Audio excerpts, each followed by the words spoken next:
Good evening and welcome to Honeoye Falls-Lima, where we have Section 5 Class B sectional football between the home number 1 seed HFL Cougars and the visiting 4 seed Dansville Wayland-Cohocton. I'm Peter Carosa, joined alongside Steve Bradley for tonight's game.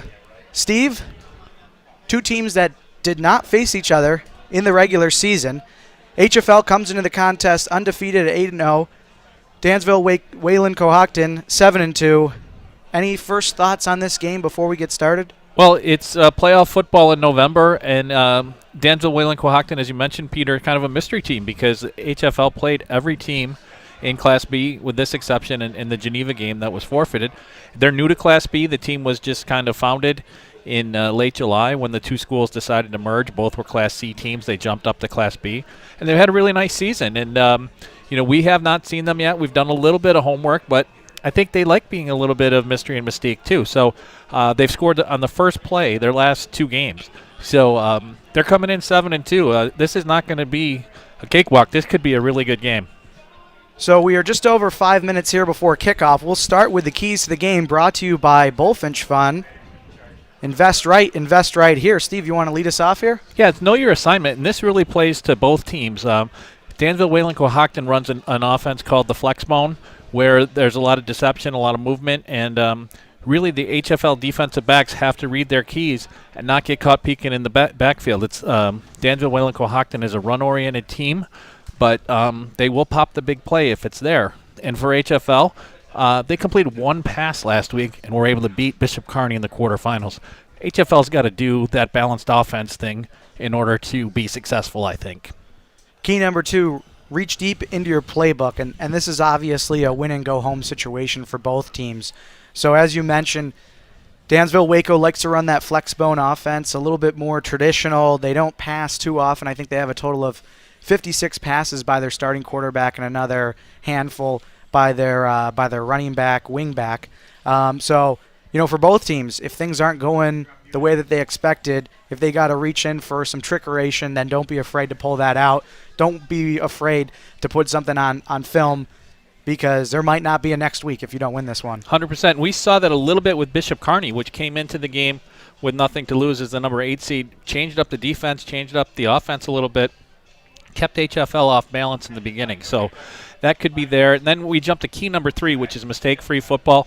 Almost goes without saying, but every mistake at this level is semifinals. The finals are next Saturday night at Pittsford-Sutherland, 6 o'clock. Trip to Pittsford-Sutherland's on the line. Any mistake is magnified in this situation. HFL was able to generate 6 turnovers last week. They were +4. If they do that tonight, that'll be a huge boost for them. Same with Dansville Wayland-Cohocton. If they can get the Cougars to make some mistakes, that'll give them some confidence. They'll stay in the game longer, and then you get into what happens at the end. So everybody's got to do their job tonight, Peter, including us. So a bit of the tail of the tape before we get this one started. So these two teams, although they did not play one another during the regular season, they did have 6 common regular season opponents. HFL beat those 6 teams, all 6 of those teams, and outscored those opponents 197-72, whereas Dansville-Waco finished 4-2 against those same 6 opponents, while they outscored them 154-104 with their only 2 losses, a 1-score game against Wayne and not a very competitive game against Batavia. So, like you mentioned at the top, we could be in for a very, very competitive matchup here tonight, and certainly one of the best in Section 5. I think so, and I'm really going to be focused on the line play tonight. HFL is always usually a little bit smaller than its opponents up front. They rely on technique and footwork and execution. Dansville Wayland-Cohocton is a little bit bigger, and if they are able to get 3 yards a pop in this flex bone, keep the clock, keep the ball away from the Cougars, that could be their recipe for success. So one other interesting note, Dansville Wayland-Cohocton, this is their first year as a merged program, and we had a chance to talk to the co-head coaches Rich Welch and Darren Knapp, who actually had not coached together or really had too much interaction prior to the 2018 Eddie Meath All-Star game, where they met. They coached the All-Stars with actually former HFL head coach Bill Donegan, and that's really where they got to know each other. And this has been something that had been in the works as early, it sounded like talks began around April, and it was officially approved at the end of July, early August. And I don't think maybe the fans at home understand kind of what goes into something like this, and having two head coaches, two different school districts, and then having the success that they had. Right, and it's very impressive to me. I think the only other situation in Section 5 I know where two head coaches has been successful, East High School with James Van and Steve Flagler. But to have these kids from two different schools, and it's close to a 50-50 split in terms of who goes to which school on the roster, come in, install an offense, and move forward and win 7 games in the fall is really good. And Coach Welch said even a bigger benefit for this is this merger has allowed both districts to keep 11-man football at all levels of play. So as good as this season has been, this is planting seeds for the future. And Coach Knapp said it's been seamless. And both of these guys have Livingston County roots. Coach Welch played at Avon, 2011 graduate. Coach Knapp, Wayland-Cohocton, 2006 graduate. So these guys want to keep football in their communities and keep kids active and doing well. So we are now just under a minute here. We'll have both teams announced. Looks like HFL is ready here in the south end zone as Dansville-Waco huddles up one last time before they'll be announced here at James Dollard Athletic Stadium. Again, we are at HFL for tonight's contest. Class B semifinal game. Winner will play the winner of Wayne-Batavia. That'll be a really fun matchup, and we'll try our best to be a little bit of scoreboard watching on the contest out west. The winner of, as I mentioned, these games will play in the championship, and that'll be at Pittsford, as you mentioned earlier. So it looks like we are going to get both teams ready to be introduced,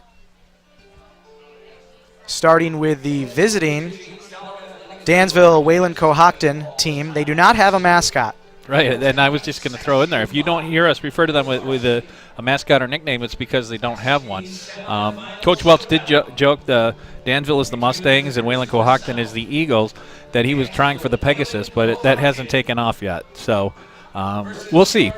And another cool thing about this merger to me, Peter, is that everything has been divided. 2 home games for them at Dansville, 2 at Wayland-Cohocton. And on their road uniforms, every other game they wear the different road uniforms. Tonight they are wearing the Wayland-Cohocton colors.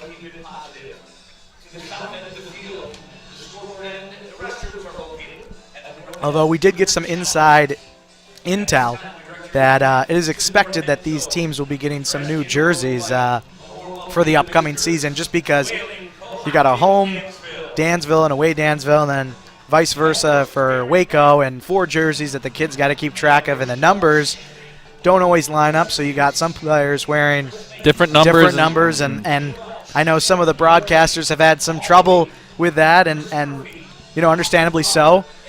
But yeah, fortunately we were able to get ahead of that and get in touch with Coach Welch this week, and he set us up with an accurate roster. So now it's up to us to get the names right, I guess. So here come the number 1 seed Honeoye Falls-Lima Cougars.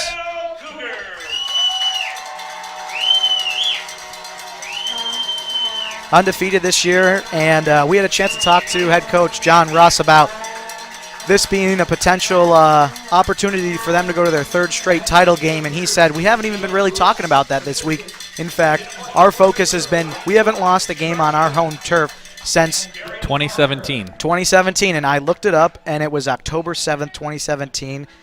They fell in a very tough game to Brockport. So since 2017, they have defended this turf, and that's the number 1 priority for them tonight, is to keep that streak up. Forget about, everything else, because it'll all come with it.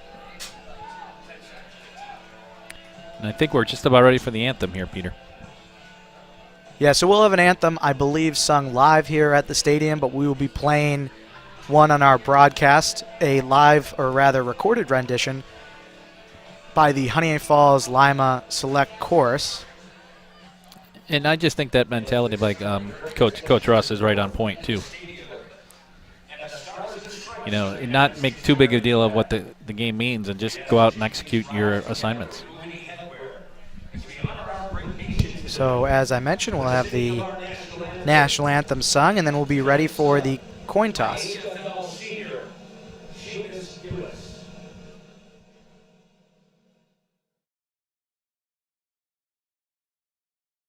Oh, say, can you see by the dawn's early light what so proudly we hailed at the twilight's last gleaming, whose broad stripes and bright stars through the perilous fight o'er the ramparts we watched were so gallantly streaming, and the rockets red glare, the bombs bursting in air, gave proof through the night that our flag was still there. Oh, say does that star-spangled banner yet wave o'er the land of the free and the home of the brave?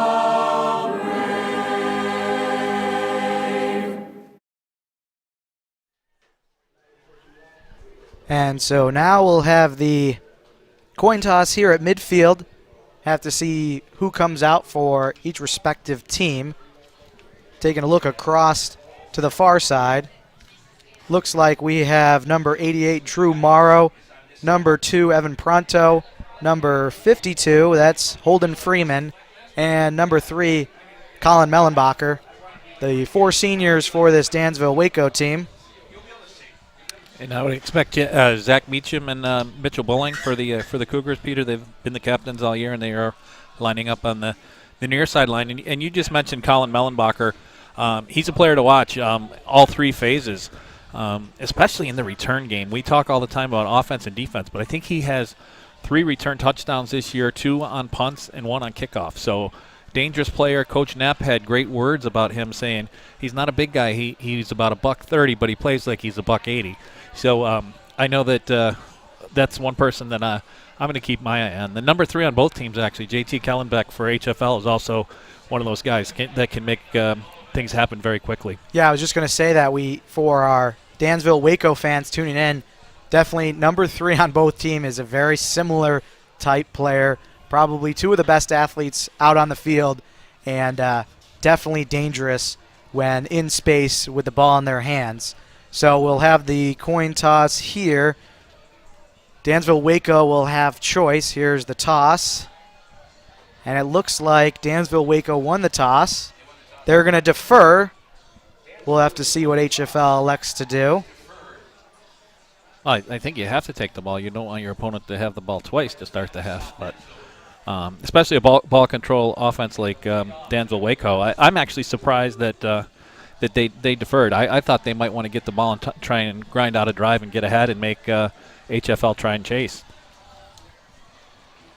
So HFL elects to defend the north end zone to start this game. I don't think wind will be too much of a factor. Taking a look at the goalposts here tonight, seems to be pretty calm. For those of you who missed the on-screen weather report before we got started here, it's about 39 degrees, and I'd expect that temperature to trend downward as the game continues. So certainly a much drier game as opposed to a week ago, and we're all grateful for that. For sure. And as we get ready to kick off, Peter, I'll run through the officials. The referee for tonight, that's the gentleman in the white hat, is Mr. Bob Lockhart. Umpire is Ken Torcha. The linesman is Michael Baird. The line judge is Paul Bishoping. And the back judge is Paul Marsh. So those are the men working the game tonight. And you know when you get into playoffs, you get some of the best officials as well. So tonight's kickoffs are brought to you by Bodywork Needed. Bodywork Needed is situated in the quaint village of Honeoye Falls. You can experience lasting relief from chronic and acute pain under the guidance of the licensed experts at Bodywork Needed. Call them today at 802-2405 or use their online contact form today.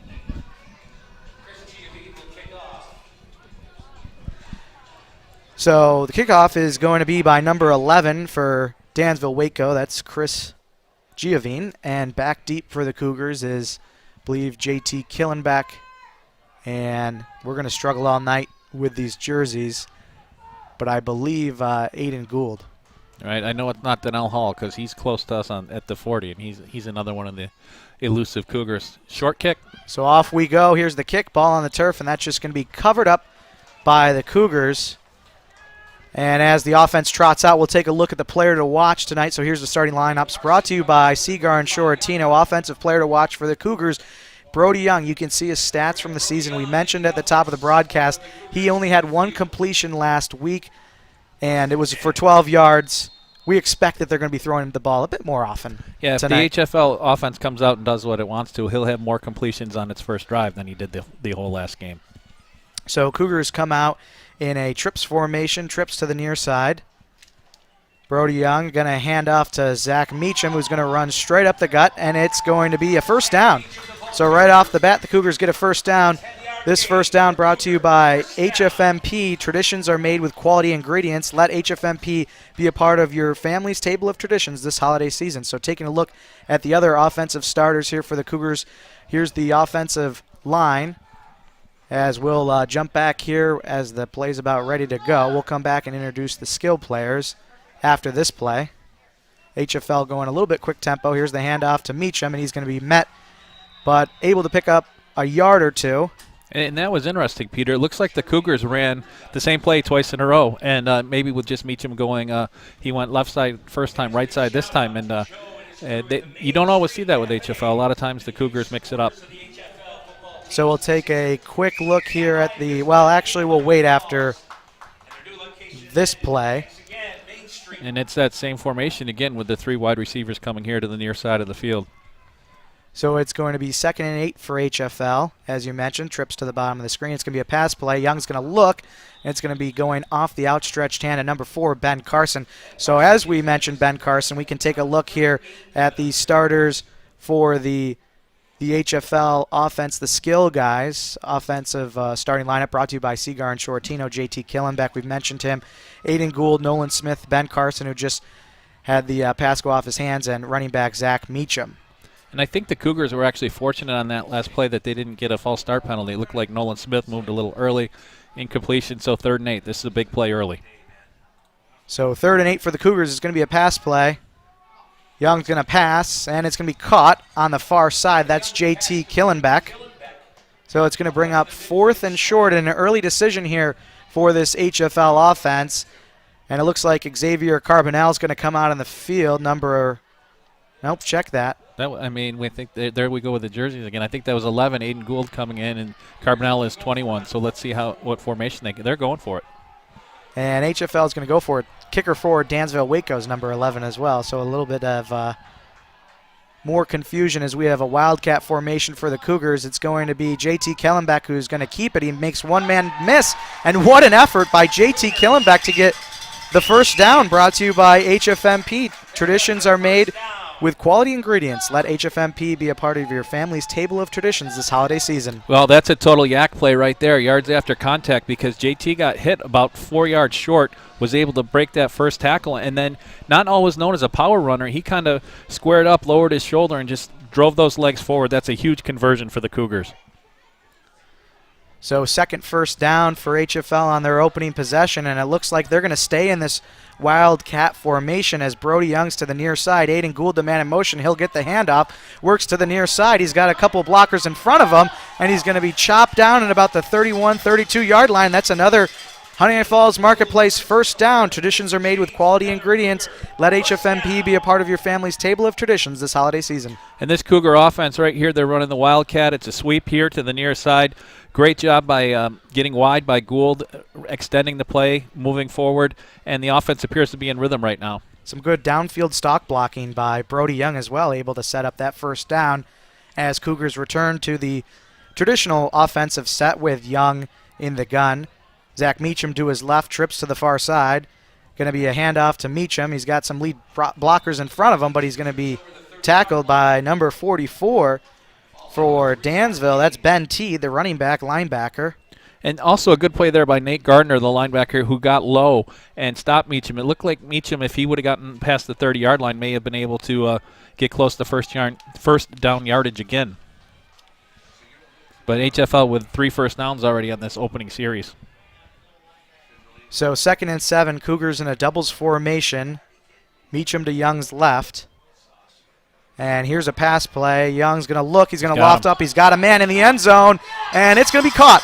Touchdown HFL. That's number 3, JT Killenbeck. He's going to find the Meehan Architecture end zone. And the Cougars strike first here at HFL. That's the exact recipe that HFL was looking for. They established the run a little bit.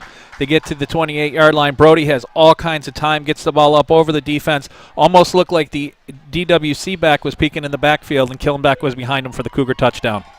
So here's the point after attempt, and it's number 21, Xavier Carbonell, the varsity soccer player who also plays football. Here's the hold. The kick is up. It's got the distance, and it's good. So HFL strikes first on a streak route by JT Killenbeck. Was that what they call Vegas? Was that 4 verticals there? I know that JT was behind the defense, but that just looked like classic Cougar there. Yep. Looks like we have a short route here on the far side, a little button hook. But, yeah, JT Killenbeck on just the fade streak route down the hash marks into the end zone. And that's how you come back after only throwing 1 completion last week. Capitalize on a long touchdown. And they got 2 on that drive, so a little bit of foreshadowing there. So, and good call with the stock blocking, too. I don't think that's the last time we're going to hear that term here tonight, is it? I don't think so. The way Dansville-Waco plays, I think we'll see a lot of it. So this kickoff, upcoming, brought to you by Bodywork Needed. Bodywork Needed is situated in the quaint village of Honeoye Falls. You can experience lasting relief from chronic and acute pain under the guidance of licensed experts at Bodywork Needed. Call them today at 802-2405 or use their online contact form. And just awesome execution by the Cougars, especially bouncing back from a difficult offensive effort in tough conditions last week. Mixed in the run game nicely with Zach Meacham, and then we're able to get over the top. So now we're going to see how Dansville Wayland-Cohocton can respond. They have scored, as we mentioned, on the first play from scrimmage the last 2 games. So we'll see how that offense comes out and what they're able to do. Both teams like to do a little bit of a pooch kick, so we'll expect to see that on all kickoffs tonight, as here's Carbonell after the HFL touchdown. High, deep kick, going to be fielded at the 30 by a DWC player. That's number 80. It's Brandon Knutson. Brady Knutson, yep. So player to watch for this HFL defense, cornerback Aiden Gould. He had an interception last week, and you mentioned it. Can't get caught looking in the backfield. He's going to be a key guy to make sure that he doesn't get lulled to sleep by this flex bone offense and know his assignment and be ready for maybe a pass downfield. And Aiden has done so many things for this football team all year long. I mean, he's a key on defense, special teams, and offense. He's, Coach Russ has called him a Swiss Army knife, and I think that's a great description. And first play is going to be a handoff to the fullback. That's number 44, Ben Teed. And they go with the same play that they scored on the first offensive play the last 2 games. And it's not going to score this time. It's only going to be about a gain of a yard, so it'll bring up 2nd and 9. Nice job there by the Cougar defense. And Coach Rich Welch co-coach Rich Welch had a great sense of humor. You even asked him if they were to come out and run that play, or maybe they try some razzle-dazzle, and he told us he was going to flip a coin and make it a game-time decision. But they went with what's been working for them, and the Cougars, at least on the first play of the game, did their assignments well. So 2nd and 9 for Dansville-Waco. And it's going to be an option play to the far side. Going to pitch it out to Mellenbacher, who's going to get enough for the first down. So that'll give us a chance here to introduce the rest of this defense for HFL. Taking a look at the defensive line. Starting lineup brought to you by Seagar and Shoratino, Nolan Smith, Mitchell Bowling, Riley Kester, Jack Harvey, Carson Joint, Donnell Hall, Andrew Wazenreed, JT Killenbeck, Zach Meacham, Ryan Gary. We'll actually have to check if Andrew Wazenreed is out there. He started the last couple games with the injury to Colt Miller, although it sounded like he was going to be a game-time decision as to whether or not he was going to be starting back there for the Cougars. As we have a 1st and 10 now for Dansville, as it goes again to Mellenbacher, and he's going to be tackled in the backfield by a pair of Cougars, including It's got to be Nolan Smith, right? And a great job there by Nolan beating his block and just kind of waiting for Mellenbacher to get there, squaring him up, slowing him down and waiting for help, and then good job finishing the tackle by about 3 or 4 other Cougars. So 2nd and 12 now for DWC. They find themselves going in the wrong direction after that first down play.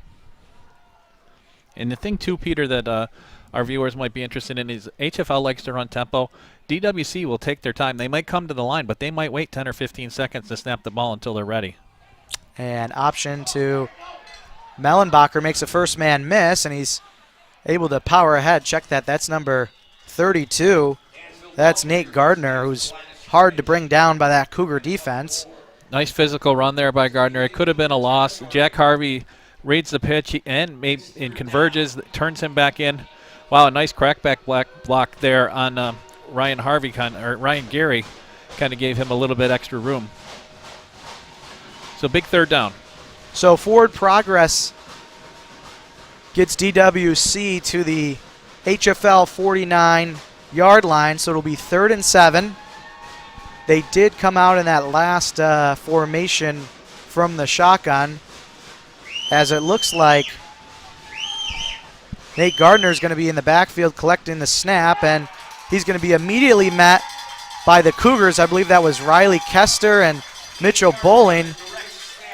Well, the D tackles really did a good job on that drive, Peter. That I think there were a total of 4 plays, and HFL had backfield penetration on 3 of them. So super job for the Cougars right there to set up a 4th down.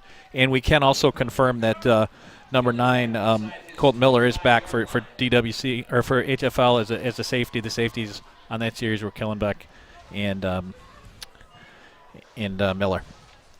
So here's the punt by Dansville Waco.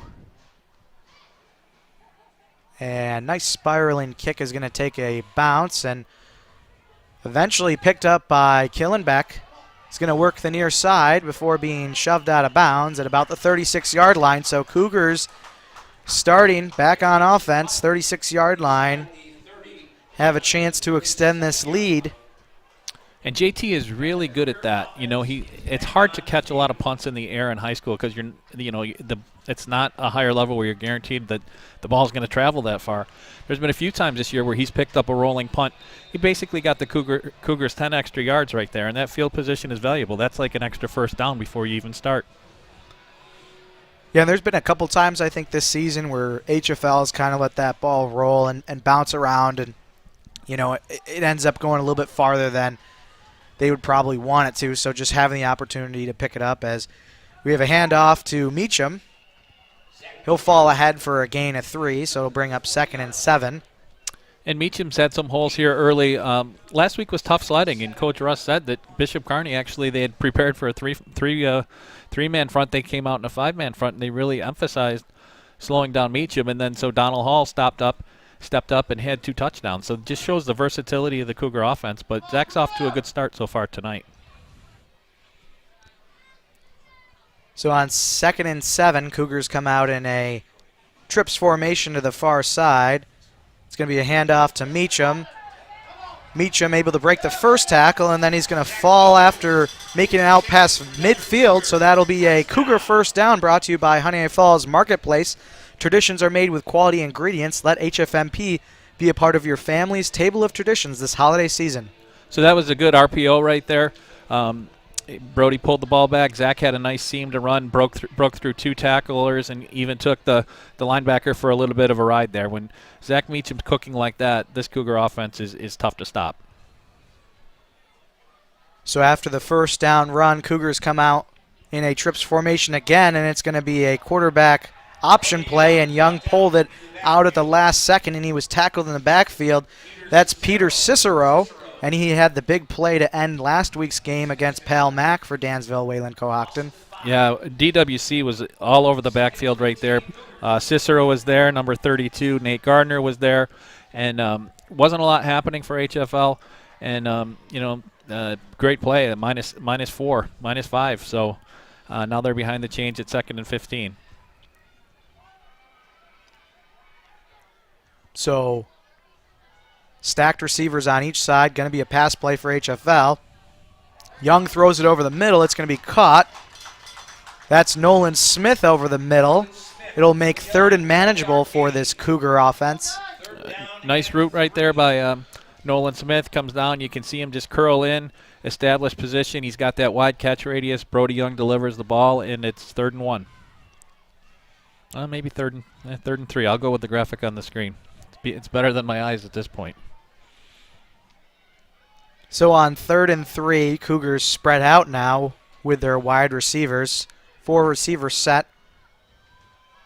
Meacham behind Young. Check that he'll move to Young's right as we have a jump at the line of scrimmage. I believe that was number 32 for Dansville Waco. That's Nate Gardner going off. So that'll give the Cougars a first down. This first down brought to you by HFMP. Traditions are made with quality ingredients. Let HFMP be a part of your family's table of traditions this holiday season. Now, I don't know if Brody Young is given a hard count down there, but we've seen HFL play 5 or 6 times this year, and almost once a game in that 3rd and short, they get the other team to jump. So whatever they're doing there is effective. That's a bonus first down. So Cougars now with first down. They go with trips to the far side.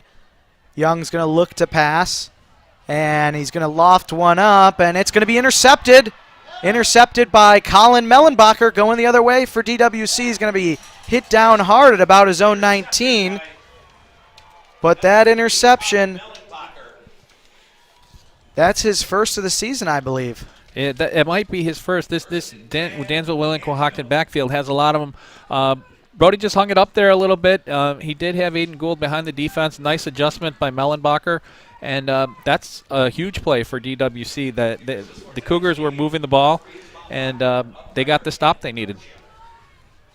And there was pressure right in Young's face. So he had to throw that ball, and I don't think he got all of it on it, and certainly seemed to be the case as it was a bit underthrown. And great opportunistic defensive play there by Mellenbacher. Sets his team up inside their own 20, but getting the ball back and a chance to tie the game. That's a good point. I'm not sure if he got hit and that affected the throw, but either way, that's the play that Dansville Wayland-Cohocton needed to make. And they are a team with a lot of interceptions this year, Peter. Chris Giovini has 5, and then another player, Edwin Washington, has 3. So those defensive backs are pretty good at taking the ball away. Yeah, that safety tandem has got to be one of the best in Class B, and certainly looking at their interception totals, I believe that puts them at the top. For sure, and it's almost a surprise that a player like Mellenbacher, that's his first, but he's saving it for when they really needed it. So after the penalty on first down brings up 1st and 5 for DWC. Some pre-snap motion, going to be just a quarterback keep straight up the gut, and it's going to be near the first down marker, probably bring up about 2nd and 1. So in this sort of situation, traditional offense, you say this is a clear passing down. Would you say so for Dansville Waco? Not at all. I think that Coach Welch is the one that runs the offense. He says they're very fine getting 3-4 yards a pop and grinding, and we see them standing at the line right now, checking the wristbands, making sure everybody has the right play call. And 2nd and 1, I'm not expecting anything fancy here. So Cougars bringing the blitz, and that's going to be immediately – oh, check that. They're going to say – the ball's out. That's what the secondary reaction was. Mitchell Bulling is indicating that the Cougars have the football. Yeah, that was, I believe, number 55, Ryan Gary, running in there and immediately blowing it up. Let's take another look. Yeah, he just was able to go right after the quarterback and force the fumble, and the Cougars pounce on it. Yeah, HFL defense answers with a huge turnover there and really flips the field. Now at first down, Cougars at the inside of the 30. It's almost like the offense is picking up right where it started, and that turnover just didn't happen. And when we talked to the coaches from both these teams, they complimented each other by both saying that they play very good football and they don't make a lot of unforced errors. And now both offenses generating giveaways as we have a Wildcat triple option. Going to be a pass play. Young loads it up deep. He's looking for Carson, and we got some flags out on the field. Got to imagine that's probably going to be against number 11 for Dansville Waco. That's Chris Giovine, who's probably going to get called for defensive pass interference. And that looks very similar to that Wildcat play that the Cougars ran in the season opener against Livonia. And they were able to hit that for a touchdown. Right now they get the pass interference to go there. And the only thing I'll slightly disagree with you, Peter, on it, your previous comment was an unforced error. I give Ryan Gary a lot of credit. There's forced fumbles, and that for sure was a forced fumble. He was there to separate the ball carrier from the ball.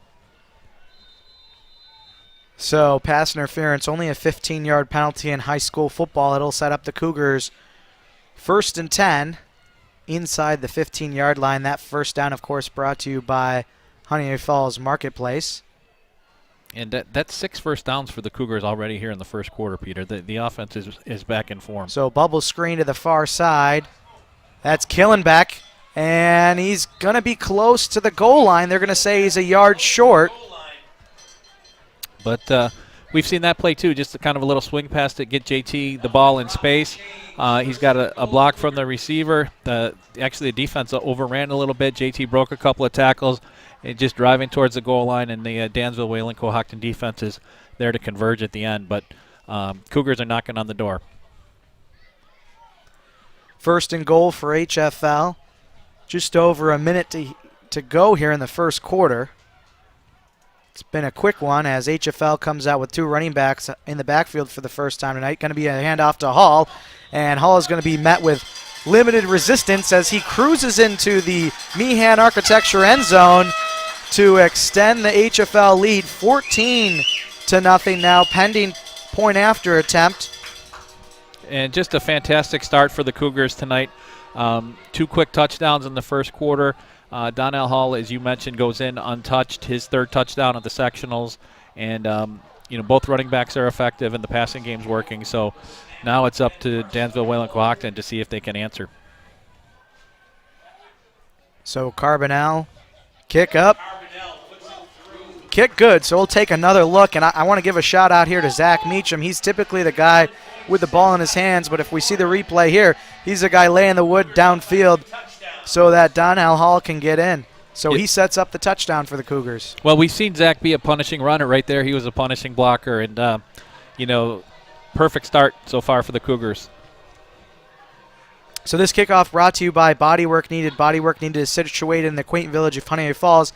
You can experience lasting relief from chronic and acute pain under the guidance of the licensed professionals at Bodywork Needed. Call them today at 802-2405 or use their online contact form today. And, if you're Dan Hoyt too, right, that we've seen the Cougars do that all season long when they have an opportunity after a turnover particularly, take a shot. And the offense, we're seeing tonight almost what the effects of last week were and how the rain and the wind and the cold limited them. When the Cougars can have their full arsenal at their disposal, it keeps defenses guessing. We probably had 3 Wildcat snaps in the first quarter and 2 runs, and then they tried to go over the top with it. So here's Carbonell. Kicks it deep. So the Cougars certainly kicking it deep, as this is the second time they've kicked it deep. And here's a run back by number 24 for DWC. That's Jay Fairley, the senior, 5'10", 240. And, I think that if your DWC right now is not a time to panic, it's a time to focus and execute. Because if they're able to put together a sustained drive here and get some points, it's back to a 1-possession game, and they're right there. What they don't want to see is a 3-and-out and have the Cougars get the ball back and put more points up. So we'll just have to see how Dansville Waco answers here, as their first offensive play is a fumble. Ball is on the turf. It looks like Cougars say they have it. It was between the legs of Mitchell Bowling, and it is a Cougar ball. So on back-to-back offensive plays for DWC, they result in fumbles that are recovered by the Cougars. And it looks like JT Killenbeck walking across from the pile, but that ball was moving around right from the beginning. I don't think the snap was clear because as you see the quarterback Bellinger come towards us, you see the ball in the air, and then the Cougars were just super opportunistic right there. Yeah, it was actually Ryan Gary, 55, not 58. The ball was between his legs, and he just couldn't get on it, but a fellow teammate able to cover up, and HFL offense right back on the field. They take a shot here, you think, Peter? I think they do. Here we go. Fake screen, deep ball, looking towards Gould, and it's going to be intercepted. So another interception, this time by number 11 for Chris Giovine. That's his 6th of the season. He's a ball hawk. And, wow, 3 turnovers in about 5 plays here. So they go with the fake bubble screen and look to go deep. And Giovine with a great read on that. Almost looked like he was a receiver. He made a nice adjustment, got his hands to the ball. And, again, Dansville Wayland-Cohocton defense stepping up and making a play to keep themselves in this game. And that's the second time that HFL has thrown an interception, and it seems to be that ball is just getting there a little bit short. And I don't know if it's the pressure by DWC on Young, and he's just not able to step into it, and that's what's resulting in those short passes being picked off. But in any case, defensive backs for Dansville Wayland-Cohocton stepping up here tonight as we have a quarterback keep by Nate Gardner. And I think that DWC will just take that play there and get to the end of the quarter and flip things around. Right now, I think both teams on offense need to settle down a little bit and catch their breath because both have made some mistakes here in pretty short order. So that's going to do it for the first half. HFL leading 14-0 over Dansville Wayland-Cohocton. Every workplace injury is different, but what comes next is always the same. Questions, paperwork, and stress. Seeger and Shortino will help you handle all of it, just like we've helped thousands of injured workers over the last 30 years. We look at your case from every angle: workers' comp, personal injury, and Social Security disability. And we handle them all under one roof, so you have one number to call, one voice speaking for you to get all the benefits you deserve. Tonight's game also brought to you by Honeoye Falls Marketplace. Love the convenience of curbside pickup, but fear unpacking your groceries? The beauty of having experienced grocery people picking up your orders is getting exactly what you want. So leave the shopping to your friends at Honeoye Falls Marketplace Grocery, lose the frustration of inaccurate orders, and keep the convenience of having your groceries ready for drive-through pickup at HFMP. Made from scratch baked goods to hand-cut meat, vegan, and everything in between. Getting started is easy at HoneoyeFallsMarketplace.com. And Bodywork Needed, a well-known business here in the community. Bodywork Needed is run by licensed massage therapist Pam Scully, situated at the Four Corners in Honeoye Falls. They listen to your needs, assess your condition, and deliver therapies to treat your immediate and root cause of pain. Whether you need stress release, serious pain relief, or ongoing treatment, Bodywork Needed is the place for you. For those interested in beginning their journey to health and well-being, should give her a call at 802-2405. And also brought to you by Meehan Architecture. Rather than read an ad, Rob asked us to talk about HFL sports, so just taking a quick look at some of the other HFL teams competing in sectionals. Cheerleading won last Saturday, October 30th, earning HFL's first sectional block this school year, so congratulations to the varsity cheerleading team, as we have a 2nd and 8. Going to be a pass, and that's caught by Colin Mellenbacher, still up on his feet, and eventually wrestled down by HFL. And a good job by the HFL defense to keep Mellenbacher in front of them. He runs a route here out of the backfield, was able to make the catch in front of Gary, but Gary stays with him and is able to stop him short of the first down. So good for Dansville Wayland-Cohocton. They get about 10 yards, and good for HFL. They have a chance to possibly force a punt here. So one other HFL team we want to recognize, actually we've got a list of them that we'll recognize throughout the broadcast, but girls swimming, they have their sectional final tomorrow, so good luck to Emily Lafroy's-Heath, Catherine McRae, Izzy Daig, and Emma Kidd, and all the swimmers competing tomorrow for HFL as we have a first down run here and more. This is number 2 for DWC, powers ahead all the way to the 35-yard line. That's Evan Pronto, and that's the first time that we've called his name tonight, and that's just a fantastic play about what he can do. He ran a little hook route, broke the first tackle, gets to the outside, and starts, inflicting some pain on people. He gets about 20 yards downfield, breaks another tackle with a cutback, and there's 4 Cougars there, and Pronto just runs through him for another 5 yards. So that could be a huge play for getting Dansville, Wayland-Cohocton going. Pronto Peter's actually their leading rusher by a lot with 656 yards and 10 touchdowns, and that's his first offensive touch tonight. Yeah, a little bit surprising that your leading rusher doesn't get his first touch until the second quarter, but in any case, Dansville Waco now inside HFL territory. Here's a handoff, fullback dive to Ben Teed, and he'll get 3-4 yards on that play. Yeah, back to the basics there for DWC. Good job by HFL. That's probably a play that both teams will take, that positive yardage for the offense and good stand by the defense. And in case folks are interested, Dan Meacham just stuck his head in the press box and reported for the out-of-town scoreboard at the end of one. Batavia has a 14-7 lead over Waynes, the 2-seed Batavia with a touchdown lead. He said each team has scored on every possession, so going back and forth out there. Yeah, that was certainly one of the games that all of Section 5 scheduled after last week's sectional round, and sounds like it's turning into the shootout that a lot of people expected. Now, talking about number 44 here for DWC, senior running back Ben Teed. I mean, he's that up back in that flex bone formation, fullback, and he just gets the dirty yards, as the coaches for Dansville Waco described, and just seems to be really just a reliable guy when you need a couple yards and a cloud of dust. And he actually, Peter, leads the team, though, with 81 carries. So he gets the dirty yards. He gets the ball a lot.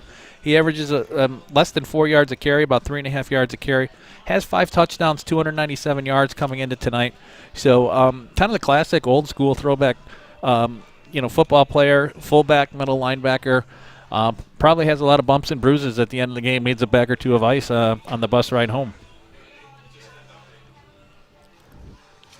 So DWC takes the first timeout of their 3 in the first half. That's the first timeout by either team, and this is a critical offensive drive here for Dansville Waco. They got to try and generate points off the turnover that they were able to take away from HFL with the interception in the end zone. And also kind of establish some offensive continuity. This would be an 80-yard drive if they're able to finish it, and to go to the length of the field would be impressive. But there's the HFL defense again. That's Pronto on the carry on the pitch, and a bunch of guys there to meet him.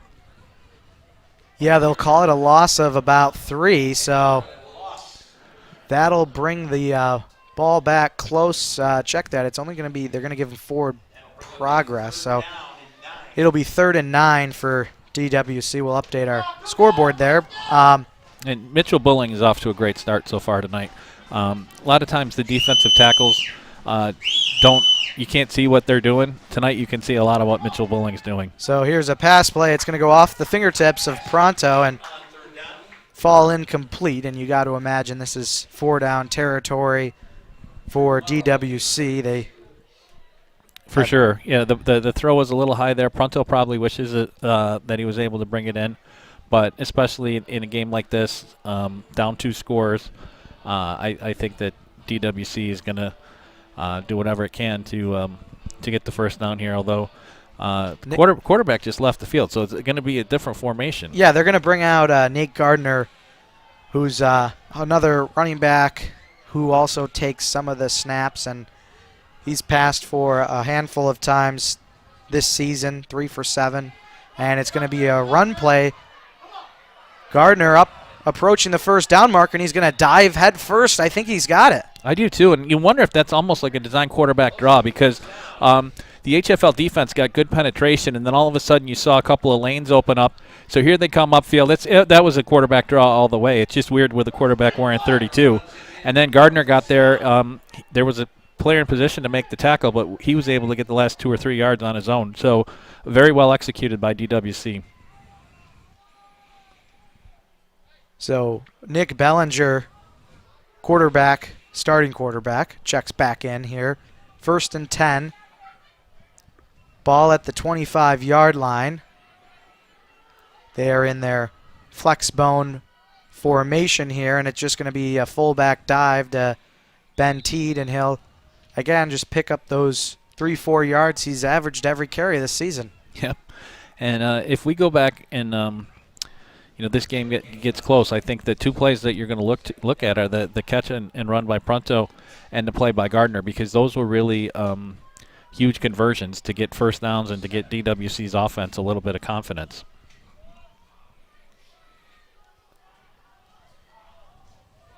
So they'll call it 2nd and 8 after the first down run. It's going to be a pitch to Pronto and makes a first man miss, and then is able to lower his shoulder and pick up about 2 yards. So it'll bring up 3rd and manageable for this DWC offense. And obviously they just went for it, Peter, on 4th down and 9. So if they don't score or convert here, you know that they've got 2 cracks at it. And they're not much of a kicking team. Certainly on the PATs this season, they've been about 50-50 on going for it versus kicking, and certainly at this level, you got to expect that they'll be going for it and not try and settle for a field goal. So 3rd and 5. Nick Bellinger is going to be under center, teed directly behind him. Here's the snap. It's going to be a pass play. Bellinger lofts it up, and it's just a little bit too high for Pronto, so that'll bring up 4th and 5 now. Right, and 3-step drop, and I'm not sure if the ball was tipped or not, but it was a little bit off on the timing there, and as we expected, if they didn't get it, here they go again on 4th down. And we get a late substitution by HFL. They might be forced to call a timeout so they don't get the flag, and yep, they are going to take a timeout. And you got to wonder if this is something that just sort of, you talked about timing. When you're only throwing the ball about, 10 times a game, you got to imagine that as we get a out-of-town score update from Dan Meacham, it is tied 14-14 between Wayne and Batavia. But the point I was trying to make is when you don't pass too often and you're forced to pass, you kind of sometimes don't have the chemistry, don't have the timing down. And those two might not have been on the same page. Quarterback's thinking he's going to keep moving, down the line, and instead he's going to sit down, and you have an incompletion, and now you're facing 4th and 5 at your own 20-yard line. That's exactly right. And, I think with most high school teams, you like to pass when you want to pass, not when you're forced to pass. When the defense puts you in a situation where they're dictating your play call, it's more of a challenge for you. I still think here, though, that the way that Dansville, Wayland-Cohocton has some physical runners, that it's not an automatic that this ball goes in the air here. They might have enough confidence where they run maybe an option or a misdirection where they try and get a seam, and they're confident that they can make this first down on the ground. So Bellinger under center, some pre-snap motion, and that's going to be bad pre-snap motion. That's going to be an offside on number 62. I believe that's Austin Dollinger, yep. So, again, that's about one of our keys to the game was knowing your assignments, playing mistake-free football. 4th down, you can't afford to move early. And now that challenge got a little bit more difficult for Dansville, Wayland-Cohocton.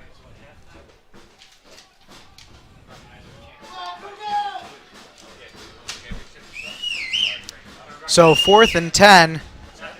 Key down here for DWC. Going to be a pass play. Bellinger rolls out to his right. Going to become a runner, and he's going to be sacked for a loss. And that's going to be a turnover on downs.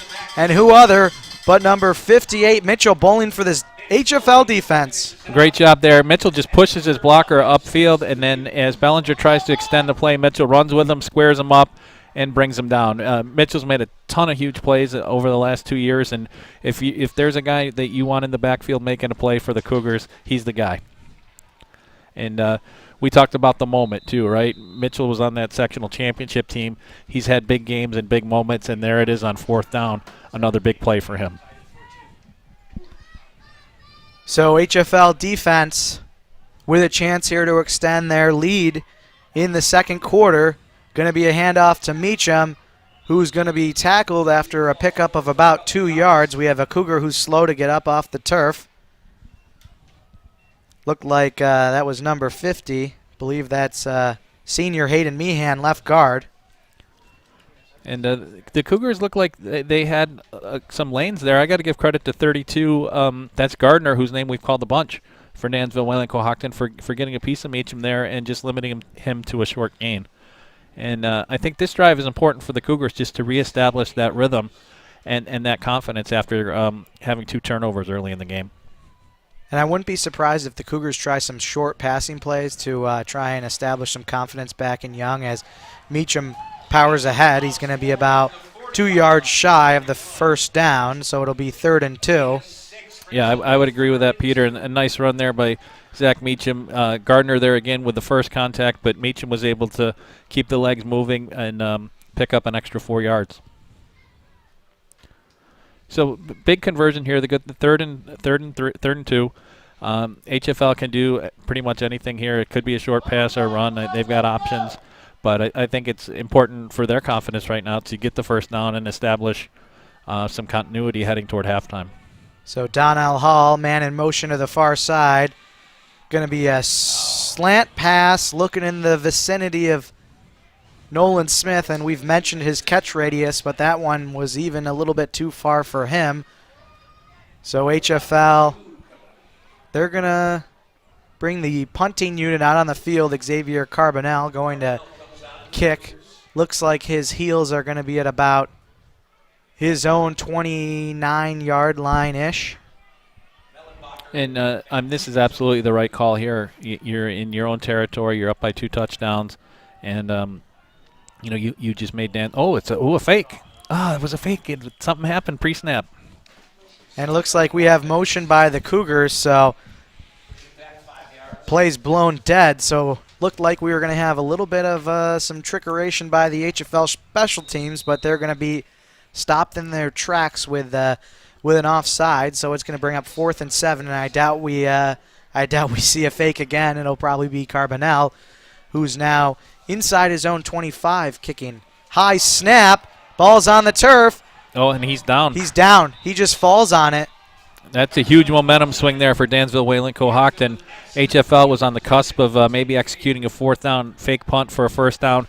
Now Dansville Wayland-Cohocton gets the ball deep in Cougar territory. That doesn't count as a turnover, but it's very much as good as one. High snap. Carbonell tries to knock it down, and in high school football, when the knee's on the ground and you have contact with the ball, the play is dead. So now 1st and 10, and they're starting in the red zone, so DWC with a great opportunity here to get some points on the board. We are just over 5 minutes to go in the second half. And that is not something we've seen from the Cougars all year. That's really the first time that they've had a problem with a snap on special teams, and this one could prove to be costly. So on 1st and 10, it's going to be a pass play. And Ooh, we got a little hook and ladder here to Pronto, and he's going to fall ahead to the 5-yard line. They have about 3 or 4 trick plays that they really like to run, whether it's a double pass or a pitch and then a pass. And this hook and ladder play, it's set up by that pass that they like to run, just like a 5-yard pass. And I think HFL was preparing for that. It's been on tape, and they had players in position, but it was just executed a little bit better by Dansville Wayland-Cohocton there, and they were able to get the 1st down in the goal-to-goal situation here. A wise coach always said, knowing it's one thing, stopping it is another, as we have a quarterback keep straight up inside the 5 to the 3-yard line. Who was that wise coach? Bill Donegan. Well, there you go. That's a second Billy Donegan reference in the first half tonight. I hope he's listening. So 2nd and goal for DWC, knocking on the doorstep. Cougar defense backs up against the wall. Players looking at their wristband. And this is a real test for the Cougars, having the short field and now having, 2nd and goal. So here's the pitch out to Pronto, and he's going to score. So Dansville Wayland-Cohocton on the board. And that's exactly what they needed. They got the ball in HFL territory at the 20, took 4 plays and banged it in, and got the ball to Pronto. You're starting to see some of the prominent names on their lineup making some plays, and looks like they're bringing out the kicking tee, so they're going to try and make it 14-7 here. And this is number 11 for DWC, Chris Giovine. And Mellenbacher will be the hold. So on the PAT attempt, the snap, the hold, the kick is going to be short. So it's going to be 14-6. Cougars leading Dansville, Wayland-Cohocton here with 4 minutes to go in the second quarter. We'll take another look at this pitch play to Evan Pronto as he just waltzes on into the end zone. And, just you got to give credit to Dansville, Wayland-Cohocton for being opportunistic. I think they have forced a couple of the mistakes by the Cougars tonight, and that's the first time that they've been able to take advantage. Now, I mean, this is something we've seen with HFL throughout the year, too. 4 minutes left before halftime. It's a perfect opportunity for the Cougars to get in rhythm, try and run that 4-minute offense to move the ball methodically down the field, get some points because, and we're not going to say who's going to get the ball in the second half, but HFL will be kicking off. So, it's a chance for HFL to get that 2-score lead back and put a little bit more pressure back on Dansville, Wayland-Cohocton. And speaking of kicking, this kickoff brought to you by Bodywork Needed. Bodywork Needed is situated in the quaint village of Honeoye Falls. You can experience lasting relief from chronic and acute pain under the guidance of the licensed experts at Bodywork Needed. Call them today at 802-2405 or use their online contact form. You were talking about the mistakes that HFL have made. At the top of the broadcast, we talked about the Bullfinch Fund, keys to the game, and one of them was playing mistake-free football. Cougars may be ahead right now, but I would say they're the team that's maybe made more mistakes so far. I would agree with that. A couple of the interceptions, you're not sure what happened there, and then the errant snap. The Cougars, to their credit, though, have forced a couple of fumbles on defense. So, but I would give a slight edge to DWC in that department. As we have a pooch kick that's immediately fielded by the Cougars. Didn't catch a number on that one. Take another look.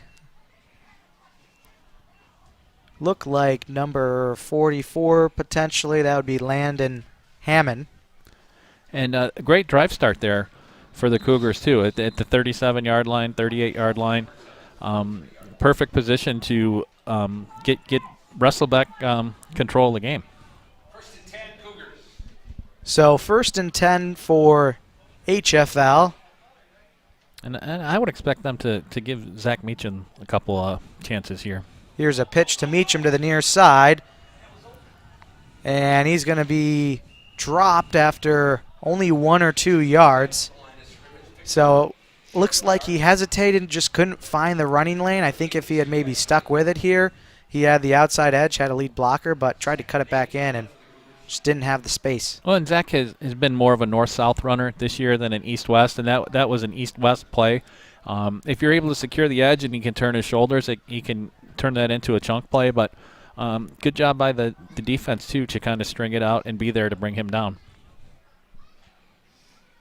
So the run on 1st down lets the clock wind as we approach the 3-minute mark of the second quarter. 2 running backs in the backfield for HFL. Donnell Hall going to be motioned out wide. Looks like it's going to be a screen play for the Cougars. And this is Meacham who gets tackled, but not after a pickup of about 6 yards.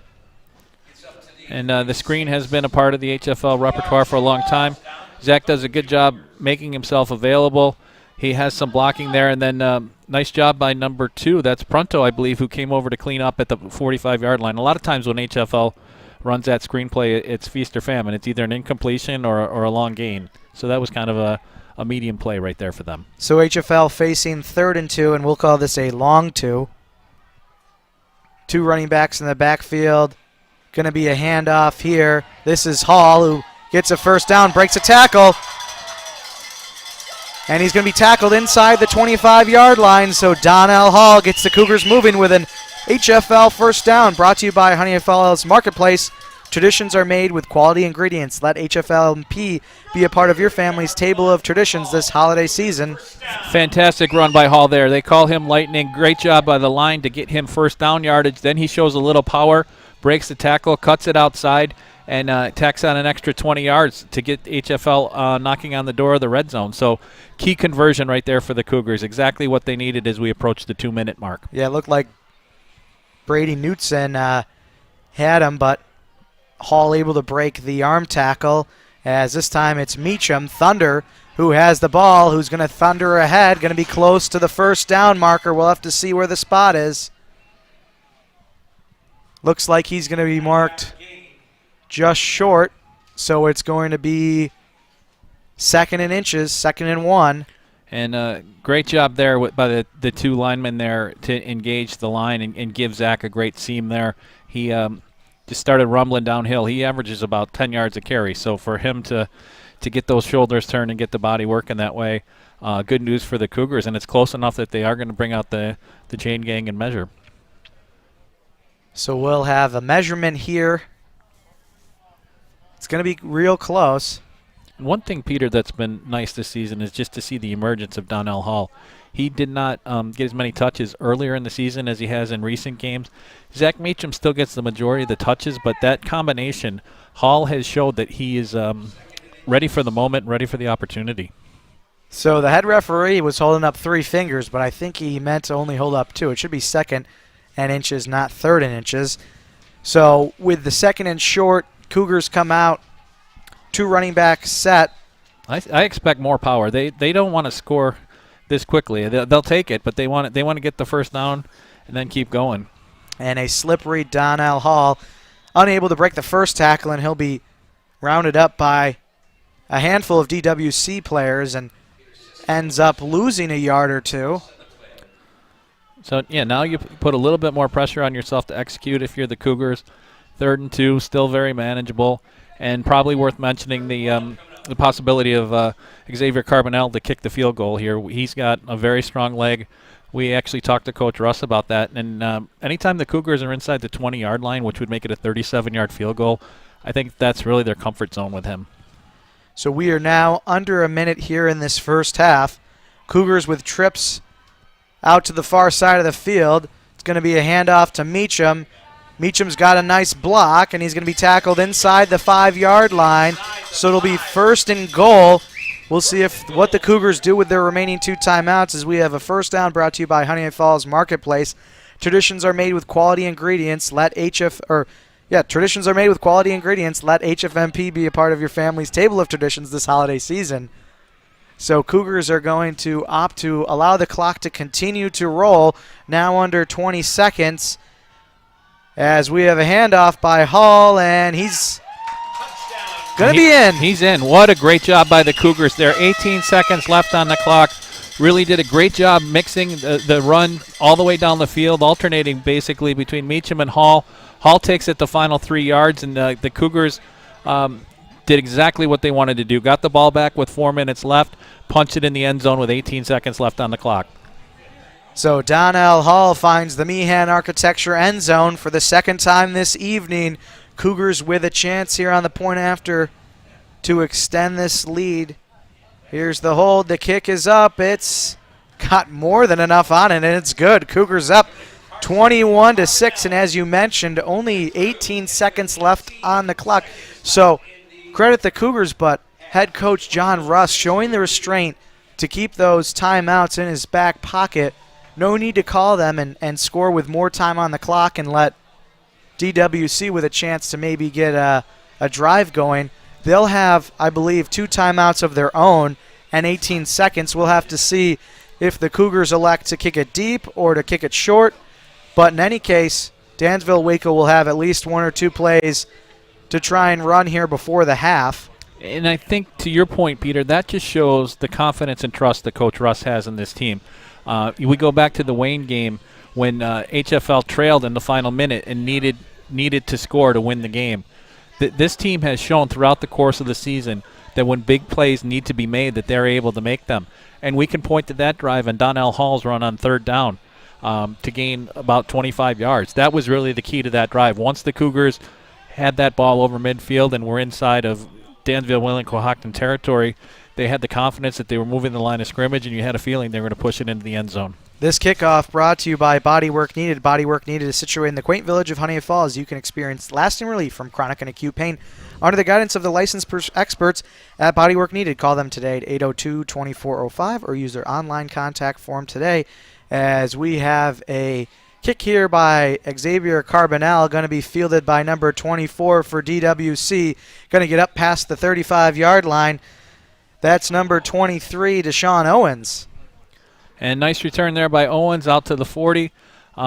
This will be interesting to see what Coach Welch and Coach Knapp decide to do.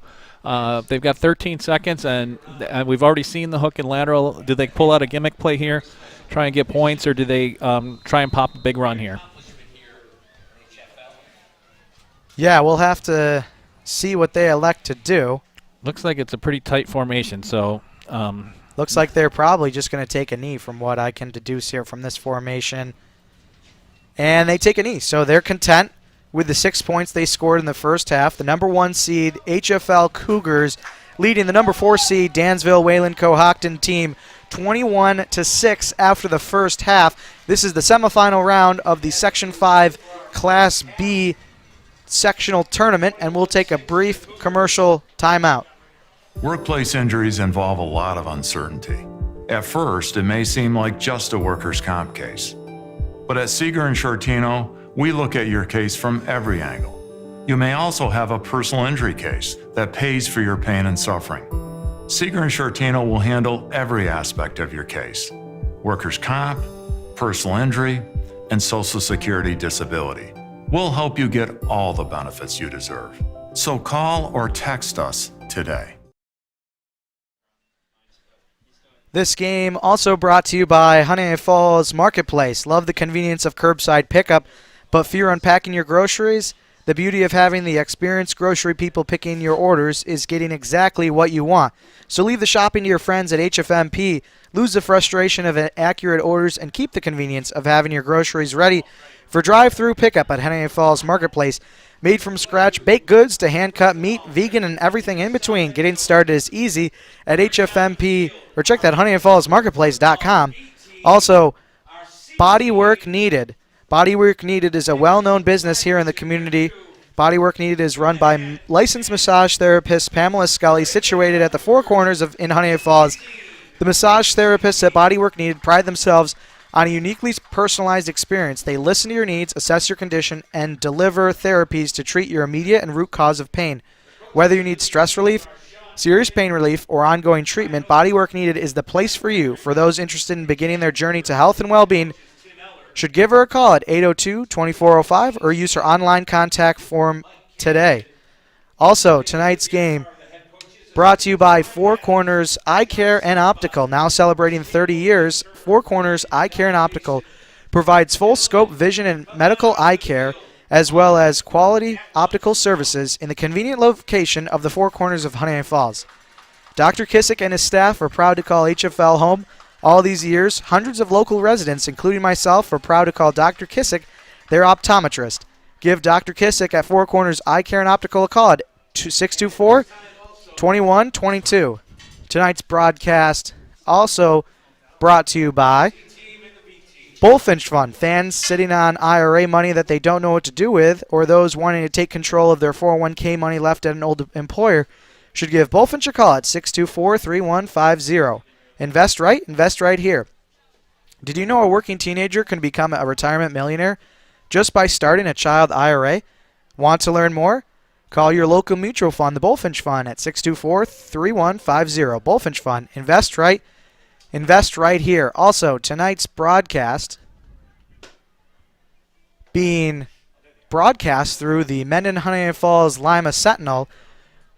Support local journalism by subscribing to the MHFL Sentinel. You can read and subscribe online, mhflsentinel.com. Like, follow, subscribe on Facebook, Twitter, YouTube, and Instagram. Now, we do have one last sponsor, and that's Meehan Architecture. Now, Rob didn't ask us to read an ad, but rather talk HFL sports. So we are going to take a quick look at the first half highlights brought to you by Meehan Architecture. So are you ready, Steve? I'm ready. And here they are. Sophomore Claire So, Luke, you got those to go? Luke Mendrick, our expert technical director. And we're ready, Peter. Here we go. The Cougars get on the board. Brody Young back to pass. JT Killenbeck down the seam over the top. 28-yard touchdown opening drive of the game. That's 9 minutes left in the first quarter. Cougars up 7-0. Donnell Hall, the next 2 drives later, 3 yards out. Goes in untouched. Cougars up 14-0.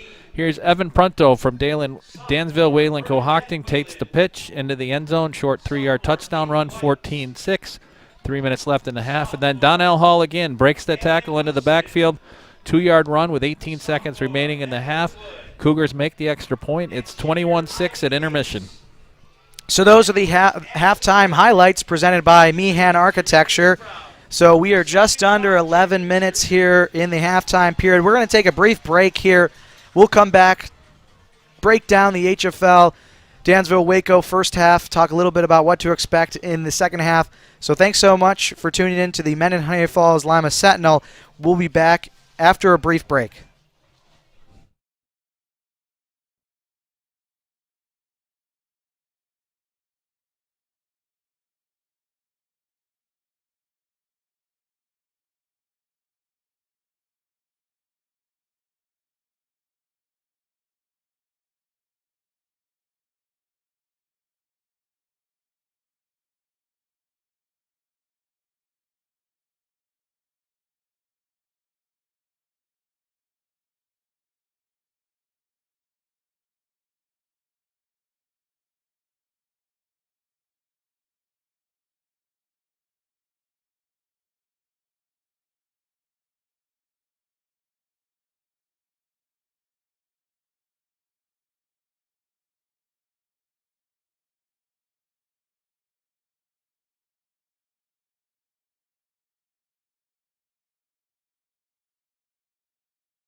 And we are back live here.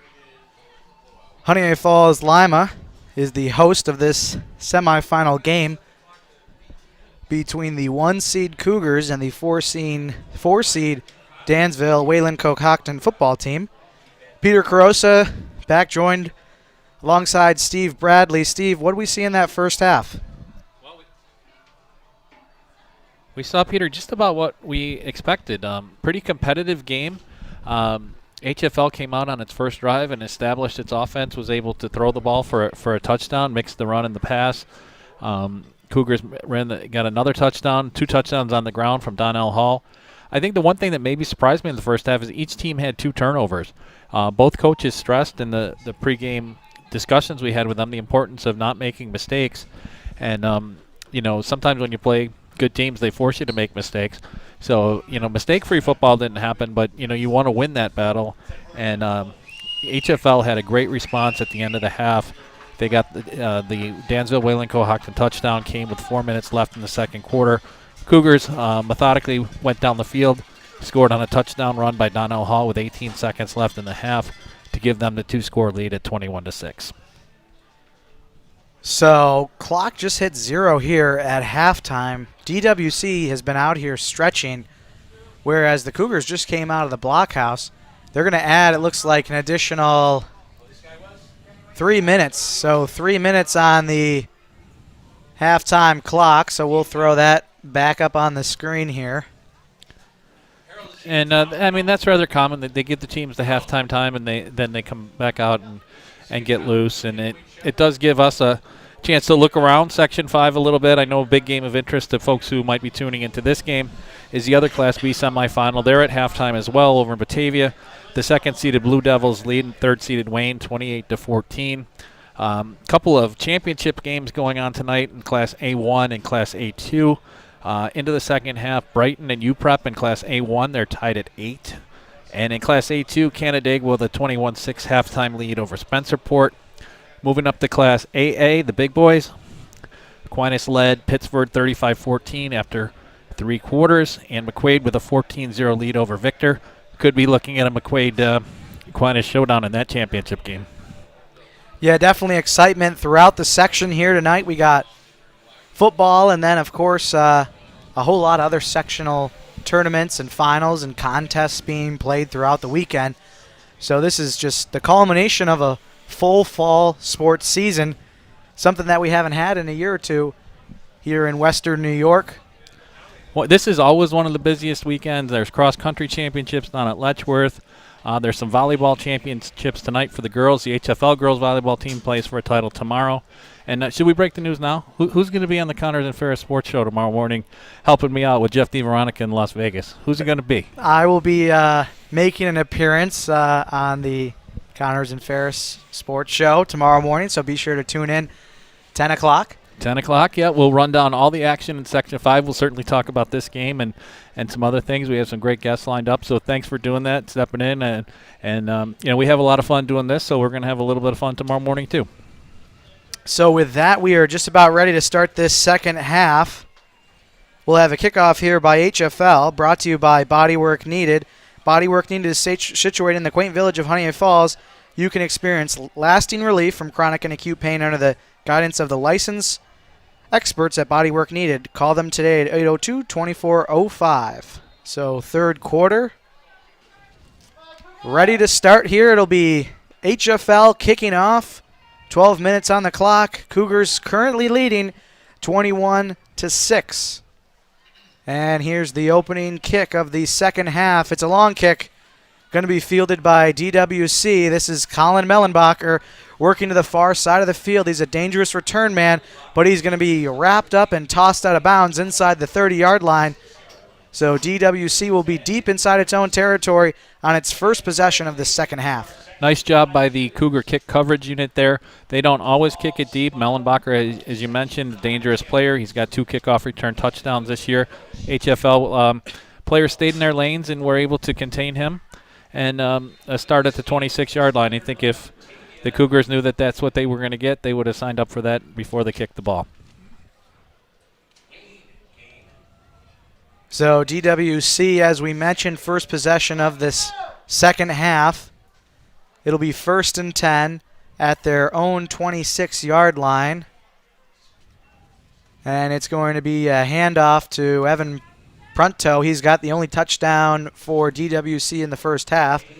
And his carry there is going to go back a yard potentially. Hard to tell. Looks like they're actually going to give him the original line of scrimmage on forward progress. So it'll bring up 2nd and 10. I thought the HFL defensive line, Peter, had a very strong first half. There weren't a lot of big plays by Dansville, Wayland-Cohocton, maybe 2 that stand out in my mind as big gains. So the guys up front have done their jobs, and when they do their job, that allows the linebackers and the D-backs to do their job too. So good start to the second half for the Cougars up front. So we have a pass here, going to be tossed up, and it's going to be caught by Prunto at the 35. And he's not going to get much after he caught the ball. Going to be short of the first down as we have a Cougar slow to get up. That's number 5, Ryan Gary. He'll power through it, though. So, and this is a very nice catch by Prunto. Kind of over the shoulder. Did a really nice job just hauling in the ball and giving his team a 3rd and short. And Dansville, Wayland-Cohocton, that's what they live on, is 3-4 yard plays. So give them a 3rd and 2, and they're happy. So Ryan Gary does step off the field here for a play. As the 3rd down play, late whistle, it looks like it's going to be close. I think they got it. Yeah, it's going to be motioned by the head referee. So 1st down for DWC, keeps the drive alive. Yeah, that was Nick Bellinger. He just kept it and powered forward. It's really clogged up in there, and I don't know. It looked like, I don't know if he got it on the initial forward progress or if he got it with that second effort. But you were right. The whistle came in a little bit late. I wasn't sure where the spot was going to be. So after the 1st down conversion, DWC under center with Bellinger. Going to be a handoff here to Prunto. Prunto to the far side. Works it back in. Still on his feet past the 40, past the 30. Dragging an HFL defender inside the 30-yard line. And what a powerful run by Evan Prunto. Yeah, there's the misdirection that Dansville, Wayland-Cohocton likes to run. Prunto comes around the backside there. There's a nice running lane for him. Doesn't even get touched until he's about 20 yards downfield. And he's a runner that can run through contact, and he did it right there. Huge run, and the Dansville Wayland-Cohocton is coming out doing what they need to do to start the second half. And he dragged J.T. Killenbeck, the 5'9", 155 senior free safety, about 6 to 10 yards down the field. So just absolute unit there on that run. Right. The Dansville Wayland-Cohocton roster doesn't have all the heights and weights, but Prunto's, I would say he's probably about 6'2", maybe in the 180-pound range, and there they go with the quarterback up the middle, just a quick hitter there. Yeah, nothing too fancy. We've seen it a lot tonight by DWC, and again, it produces a couple yards. So they'll probably go back to it often if they're able to get positive yards on 1st down. And they're in a position now, Peter, even though that they're trailing in the game, they don't have to get out of doing what they do best. If they're able to score on this drive and bring it within a 1-score game, get a stop from the defense, then they're right where they need to be. So this stage of the game is really critical for both teams. So 2nd and 7. It's going to be a pitch play to Mellenbacher. He's got to beat the man on the edge. He's unable to. That was defensive end Nolan Smith able to tackle Mellenbacher in the backfield, so he's going to lose, it looks like, about 4 yards. That was a great job by Nolan Smith. He gets off the line, reads the pitch, and then is able to move with Mellenbacher and reach out and drag him down. That's the kind of defensive play where you make a statement. And Nolan Smith made a couple of those tonight. Just a nice job. And, you know, the flex bone that the Dansville Wayland-Cohocton runs, sometimes they intentionally don't block people. It didn't look – maybe that was what happened there with Nolan Smith. And he took advantage of the opportunity to get in the backfield and be disruptive. Yeah, and he did a great job kind of keeping his body square to the quarterback and, you know, able to make the play as we have a handoff here to the left side. This is Prunto. Got some running room in front of him inside the 10, inside the 5, and he's going to be carried. It looks like he's going to be about a yard short. So Dansville, Wayland-Cohocton going to be 1st and goal from about the 2-yard line, knocking back on the doorstep here, the goal line. And a great job by the line there. Pronto had a seam right from the beginning. Then we get the stock block out there by number 80, the receiver, Brady Knudsen. And Pronto, he was driving the legs. I was thinking that he might be able to get it all the way in, but they're going to stop him just short. He's at the 2. So first and goal for DWC, a great opportunity here to score on their opening possession of the third quarter. Bellinger's going to be under center. Ben T directly behind him. Cougars trying to maybe jump it there was Ryan Gary. And of all the places you want to get called for a pre-snap penalty, I think he can live with that. I was going to say, I think this it's a yard and it's near the goal line. It cuts the distance in half. But, odds are that, Dansville Wayland-Cohocton is in a favorable spot right here anyway. And the quarterback keep didn't get it on the initial push, but HFL comes away with the ball. Mitchell Bowling has it. They're saying he's down. Yeah, the linesman came in and was pointing to the ground. It'd be interesting to see if we can see the ball moving on the replay, but it's really tight in there. You can't tell if and when the ball came out. We do know that a lot of things happen at the bottom of those piles, and the play was blown dead. The linesman had a lot better look at it than we did. I got to imagine that his forward progress was stopped. He might have not been on the turf, but definitely forward progress is stopped and should not be a fumble as we have a run here by that's Teed, I believe. Teed, and he's going to score. He's slow to get up, but he's going to score. So DWC finds the end zone again. That's Ben Teed. We'll take another look at that. Just a fullback dive to the left side. And the far side official, 2 hands up. Right. Great drive to start the second half by Dansville Wayland-Cohocton. They do chew up 5 minutes and 46 seconds. We'll going down the field, had that rhythmic offense, and now they're going to go for 2 to try to make it 21-14. So here's the 2-point try for Dansville Waco. Going to be a pass into the end zone. It's caught. I don't think he got in, though, so nope, they wave it off. So it's going to stay 21-12, but like you said, just a great methodical drive there by DWC. Exactly what they wanted to do coming into the second half here. March right down the field and punch it in. Absolutely, and that's a great big play by the Cougar defense because the pass was complete. If you get a completed pass on a 2-point conversion, the majority of the time that's going to be good. But I think, is that Killenbeck that closed in and made the tackle? Because that keeps it a 2-score game. And, we're looking at 18 minutes left, a quarter and a half of football. Still plenty of time for Dansville Wayland-Cohocton, but if HFL is able to score again, it makes the hill a little bit steeper to climb. So even though HFL gave up a touchdown on that drive, that's a big, big play by the defense. So kickoff brought to you by Bodywork Needed. Bodywork Needed is situated in the quaint village of Honeoye Falls. You can experience lasting relief from chronic and acute pain under the guidance of the licensed experts at Bodywork Needed. Call them today at 802-2405 or use their online contact form today.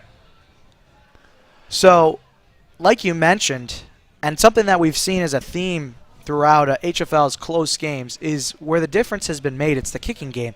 HFL has won 2 close games by a single point, and that's 1 point after attempt that was converted. And Dansville Waco, a team that doesn't have the kicking game that HFL does, they can't get the first conversion on the PAT, and now they're forced to go to for 2, and they're unable to get it. And now they find themselves down by 2 possessions as we have a deep kick and a little trickery by HFL. It's eventually going to be in the hands of, believe that's number 16 for HFL.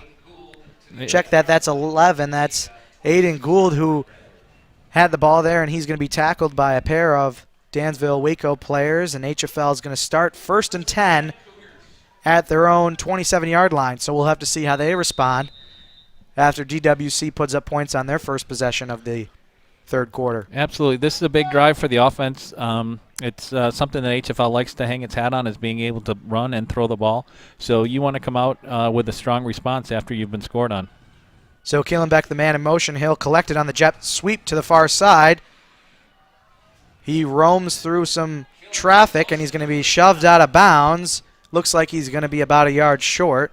We'll have to see where the spot is. And a good start right there, getting the ball in the hands of J.T. Killenbeck. Jet sweep, he does a good job.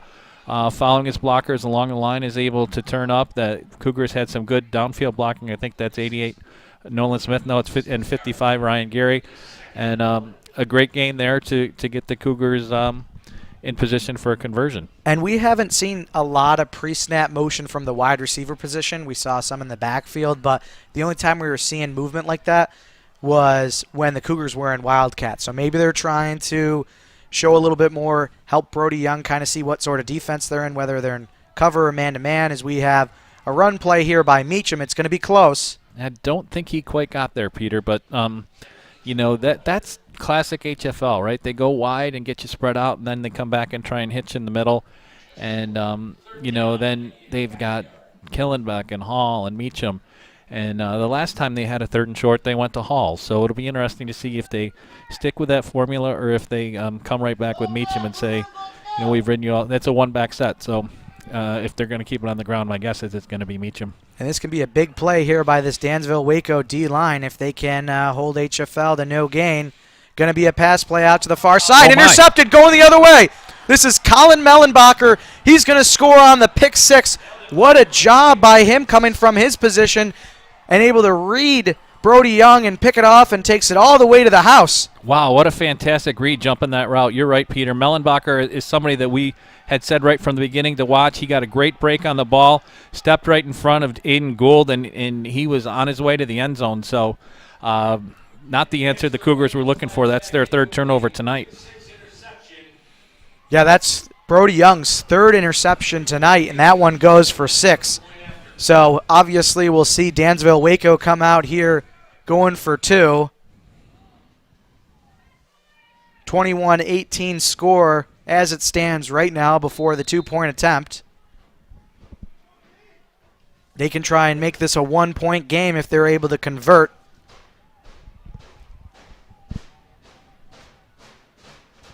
So here's the snap. It's going to be a pass play. Tosses it up into the end zone. Incomplete. No flags. So HFL maintains its 3-point lead. Let's take another look at that pick 6. For sure. It's 3rd and short. The Cougars, it's a swing pass. And Mellenbacher jumps the route, catches the ball at about the 35-yard line, and nobody's going to catch him. He's a dangerous player, and there he goes. That's a lot of touchdowns for him this year, too.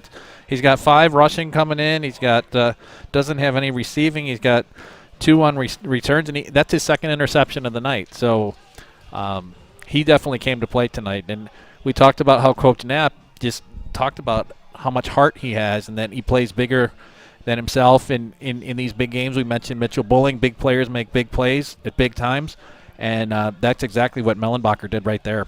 So this kickoff brought to you by Bodywork Needed. Bodywork Needed is situated in the quaint village of Honeoye Falls. You can experience lasting relief from chronic and acute pain under the guidance of the licensed experts at Bodywork Needed. Call them today at 802-2405 or use their online contact form today. So here's the thing if you're the Cougars. You have to have a short memory. That was a bad play, and, there was a bad result there. But you still have an opportunity to keep control of the game. You have to come out and forget that it happened and put together a good drive right now. Because now if Dansville Wayland-Cohocton gets the ball back again, they can take the lead. So HFL is still in control here. They just need to execute a little bit better. Yeah, and our press box here is right in front of the home fans, and we could sort of just feel the energy be taken out of the fans as we have, again, a little bit of trickery on the kickoff, but it's just going to be kept by Meacham there on the kick return. But just the gasp and just kind of everyone letting out air at the same time. They can't believe what they're witnessing. And for a team coming in this game, certainly the underdog, for them to have back-to-back scores to start this second half, I mean, this is huge for momentum. And this is, we've talked a lot about offenses playing HFL being a must-score. I got to think for HFL, this is must-score because you got to try and get that momentum back. And, yeah, you maybe get a first down or two. It just isn't the same effect. As we have a handoff here to Meacham, who responds right away. He's up past midfield. That's a Cougar first down brought to you by Honeoye Falls Marketplace. HFMP is stocked with your holiday favorites. Starting this Sunday, purchase a premium quality frozen honeysuckle turkey for only 69 cents per pound. And the run has really been what's carried HFL tonight. There have been lanes for Zach Meacham all night, and right there he had a nice 15-yard gain, and that can give you the confidence boost you need. And right now the Cougars offense needs that because the passing game has not been what it normally is. And here's a quick pass out to the far side to Gould. Gould stutter step, but he's unable to break the tackle. He'll be forced out just shy of the first down marker. So Cougars come out here with a sense of urgency. That first down run, certainly an angry run by Meacham, and they come back with a swing pass here. And that side of the field was open. Good to get Brody Young maybe a little bit of confidence, get him to connect on that pass because you're going to need him to complete key passes later on tonight in order to win the game. So you don't want him thinking about the last pass. You want him thinking about the next play. So 2nd and 4, handoff to Meacham, and he just steamrolls ahead. He's got another first down, brought to you by Honeoye Falls Marketplace. HFMP is stocked with your holiday favorites. Starting this Sunday, purchase a premium quality frozen honeysuckle turkey for only 69 cents per pound. And again, you look at I think it was Ryan Gary pulled out to help create that lane. Meacham had a big hole to run through, and when Zach's shoulders are square to the line of scrimmage, he's usually going to get positive yardage. So after the first down, here's Gould, the man in motion. He'll collect it on the jet sweep. Oh, what a block by Meacham on Pronto right there to seal that gap. Zach Meacham opened that whole side of the field, and Gould was able to get an extra probably 10 yards because of that. What a block. He did it on the touchdown for Hall, and here we go right there. The linebacker Pronto comes over. Meacham's able to make that block and just really opens up that whole side of the field for Gould. And as a player in that situation, you always want to be the windshield and not the bug. And big hit there sets up 2nd and short. Let's see if the Cougars continue to run the ball or maybe they open it up with a pass play. Just outside the red zone, doubles formation. Meacham to Young's left. There comes the blitz. And good job by the linebacker. Meacham ran right into him. There were a couple of holes there. If Zach was able to maybe get to either side, there was a lot of room. But, yeah, we both saw it. It was Mellenbacher coming on the blitz. I think the Dansville Wayland-Cohocton coaches are saying we're not going to let you just keep doing this to us. We're going to try and be the ones that dictate a little bit here. So 3rd and short. Last time the Cougars were in this situation, they threw a pick 6. Let's see what they do this time around. 2 running backs in the backfield. Young collects the snap. He's going to hand off to Hall. He cuts back, and he's got the first down. And Hall's been very reliable tonight, Peter. He is lightning in the Cougar vernacular with Meacham being thunder. But when the 3rd and short situations, they've used Meacham basically as a second lead blocker, and Hall has gotten a couple of touchdowns and now a key first down, and he hit a key first down in that last drive of the half. And that first down brought to you by HFMP. HFMP is stocked with your holiday favorites starting this Sunday. Purchase a premium quality frozen honeysuckle turkey for only 69 cents per pound as we have a run here by Killenbeck out to the far side. He's got a first down, but I think that one's coming back. We got some laundry out on the field. Yep, and that's really only the 3rd penalty against HFL tonight. First offensive penalty, and that's almost always a hold. And this will test the offense again because they were into that rhythm where they could alternate plays and alternate between going wide and going up the middle. And now they're going to have to buckle down and execute again. So the holding call on first down negates the first down conversion. It's going to bring the ball back to the 21-yard line. A break for the Cougars, though, because that's a spot foul. So it's not going to be 1st and 20. It's going to be, I don't know, maybe it looks like it's 1st and 9, 1st and 8. So probably one of the receivers downfield getting flagged there, but basically nullified the play. It's close to a 1st and 10, so it definitely could have been worse. So just under 90 seconds to go in the 3rd quarter. HFL 1st and 9. Pre-snap motion going to be a handoff to Meacham. Powers ahead. He'll get 1 or 2. And, HFL just is really starting to jump on the back of Zach Meacham and say, carry us down the field. And this is clutch time, and we know that Dan Hoyt is an aggressive play caller, the offensive coordinator for the Cougars, and maybe that the run game will maybe open something up over the top for maybe a Nolan Smith or a Ben Carson, and they'll take a shot soon. Yeah, potentially some play action or something similar as we have more pre-snap motion. It's Killenbeck who's going to collect it on the jet sweep, and in the backfield making the play, that's number 32, Nate Gardner for DWC.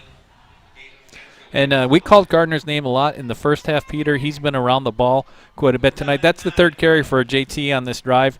So you think that maybe Dansville Wayland-Cohocton is making some adjustments, trying to slow down number 3. And here we go. We got one back and double wides.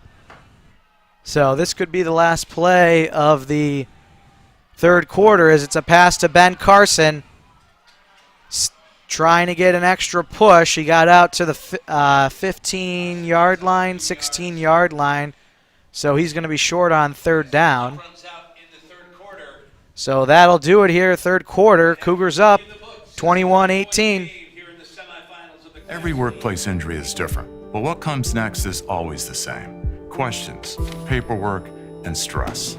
Seeger and Shortino will help you handle all of it, just like we've helped thousands of injured workers over the last 30 years. We look at your case from every angle: workers' comp, personal injury, and Social Security disability. And we handle them all under one roof, so you have one number to call, one voice speaking for you to get all the benefits you deserve. Tonight's game also brought to you by Honeoye Falls Marketplace. Love the convenience of curbside pickup, but fear unpacking your groceries. The beauty of having experienced grocery people picking your orders is getting exactly what you want. So leave the shopping to your friends at HFMP, lose the frustration of inaccurate orders, and keep the convenience of having your groceries ready for drive-through pickup at HFMP. Made from scratch, baked goods to hand-cut meat, vegan, and everything in between. Getting started is easy at HoneyFallsMarketplace.com. Also, Bodywork Needed. Bodywork Needed is a well-known business run by licensed massage therapist Pamela Scully, situated at the Four Corners in Honeoye Falls. The massage therapists at Bodywork Needed pride themselves on a uniquely personalized experience. They listen to your needs, assess your condition, and deliver therapies to treat your immediate and root cause of pain. Whether you need stress relief, serious pain relief, or ongoing treatment, Bodywork Needed is the place for you. For those interested in beginning their journey to health and well-being, should give her a call at 802-2405 or use her online contact form today. And also Meehan Architecture. Rob asked us to talk about HFL sports instead of reading an ad, so we'll take a look here what this is, and it's going to be a timeout called by Dansville Wayland-Cohocton. This will give us a great opportunity to recognize some of these other HFL sports teams. Starting with girls volleyball, they're seeking their third consecutive Section 5 championship. They play the Wayne Eagles tomorrow night at Gates Chilai. Match start time is 5:30, so HFL faithful, sounds like a great contest to maybe take the long trip up 390 to watch. Also a big day for the Cougars cross-country team tomorrow, noon at sectionals down at Letchworth State Park. First-year coach Nolan Ho, and Cougars traditionally always a powerful team. And even talking HFL football, Peter, at this point in time, interesting decision for Coach Russ and the Cougars, up by 3 points, first play of the fourth quarter. A field goal here would be about 33 yards, but it would only give them a 6-point lead, and it really looks like there's no hesitation on the part of the Cougars here. They're going to go for the first down or the touchdown and try and get their 2-score lead back. And one more good luck shout-out we want to give to the two gymnasts representing HFL tomorrow at sectionals, Ashley and Victoria. Good luck competing in the championship tomorrow. So here's 4th and 5 for HFL. Brody Young in the shotgun, looks back towards offensive coordinator Dan Hoyt, who sends a play in from the sideline. Yeah. Critical play here, first play of the fourth quarter. Going to be a pass play. Throws over the middle. That's caught. And strolling in the end zone, that's number 4, Ben Carson, finding the Meehan Architecture end zone. Cougars score on a critical 4th down. And that extends their lead 27-18. Well, great execution there by the Cougars. You saw Coach Hoyt hold up 2 fingers as Brody Young looked at him. It was the second option. Carson ran a great route, cut into the middle. Young delivered the throw on time and in the right spot, and that's just a huge play. That's a play that, we look back on this game, that might be the play of the game. So Cougars here with the point after attempt. Touchdown scorer Carson with the hold. The kick is up, and it's good. Xavier Carbonell extends the lead 28-18. Let's take another look. Ben Carson is covered by one single guy. The safety's way too far out to help him over to the top. And once he hits him in stride, it's just off to the races. Right. They talk about leverage, right? And it looked like he was playing outside leverage, left the whole inside wide open. And Brody Young saw that, hit the seam, and Carson with a clutch play. Cougars really needed that. And that's why at this level you see a lot of teams come out into their formation and sometimes have a kill call or just try and draw the defense off and see what sort of formation they're out in, and then the play caller can signal something in, and if they see that, hey, there's a single high safety or there's two deep, middle of the field, open versus close, in that situation it's close, so that's the exact look that you want on that play. And it still takes good execution and a good throw by Brody Young. Credit there because it's been a little bit of a tough night for him, but he made the big throw right there when he needed to make it. And we have talked several times over the course of the last 2 seasons, Peter, just about the communication between the HFL coaches, the eye in the sky, the sideline, and the field. And that was a great example of it because maybe the coach in the headset told Dan Hoyt what he could see from up top. He held up the 2 fingers, and the 2 equaled 6 right there, or actually 7 once Carbonell kicked the extra point. So this kickoff brought to you by Bodywork Needed. Bodywork Needed is situated in the quaint village of Honeoye Falls. You can experience lasting relief from chronic and acute pain under the guidance of the licensed experts at Bodywork Needed. Call them today at 802-2405 or use their online contact form today, as we have a very deep kick by Carbonell going to be fielded at the DWC 10-yard line. And I believe that's number 23. Owens, that's Owens. He's had some nice returns tonight, Peter. I don't know what his role is. He hasn't touched the ball on the offense, but on special teams, he's been a player that's made some solid plays and gotten Dansville, Wayland-Cohocton some field position. So now when you're Dansville, Wayland-Cohocton, do you turn up the urgency a little bit with 11:48 left, knowing you're not a team that scores really quickly? They need 2 scores to win the game, and they need to stop HFL if HFL gets the ball back. So now the stakes are a little bit higher for Dansville, Wayland-Cohocton. Yeah, and I was saying that the last possession for HFL was a must score to get that momentum back, and they were able to accomplish that. And now it's kind of, as we have a pre-snap penalty, now that pressure shifts to the other side of the field, and it looks like we're going to have a encroachment call against the defense. And also credit to HFL in that they overcame a holding penalty in the red zone in late in a playoff game. On some offenses, that would throw them off. And the Cougars were able to find the right answers right there. And Coach Russ and his staff, too, they talk about defending home field. They haven't lost here since 2017. And they took the risk to win, and they were rewarded. And that one falls incomplete. Bellinger looking in the direction of number 3, Colin Mellenbacher. And also what this does is it puts Dansville, Wayland-Cohocton in the position that we talked about where they're probably going to need to pass a little bit more than they would like to. Whereas if HFL didn't score on that last drive, Dansville, Wayland-Cohocton would have the luxury of calling the plays that they like to run the most. Now, we talked about Bellinger maybe not getting the appropriate experience, just the run-heavy offense that they have with some of these pass plays, but he's also only 5'7" as he gets dropped in the backfield by Mitchell Bowling. And, that's a great play by Mitchell. He just shed the blocker and was able to track down the quarterback from behind. He's been a standout lineman all year long, and this is the kind of game, too. We saw that a little bit in the Colts-Jets game last night when the team gets ahead. They know the other team has to do things. When the Cougars are ahead late in the game, I think that even amps Mitchell up even more, and he's had a tendency to come through with big plays. So a 3rd and 8 for DWC at their own 30-yard line, in need of a 3rd down conversion from the shotgun. Bellinger collects it.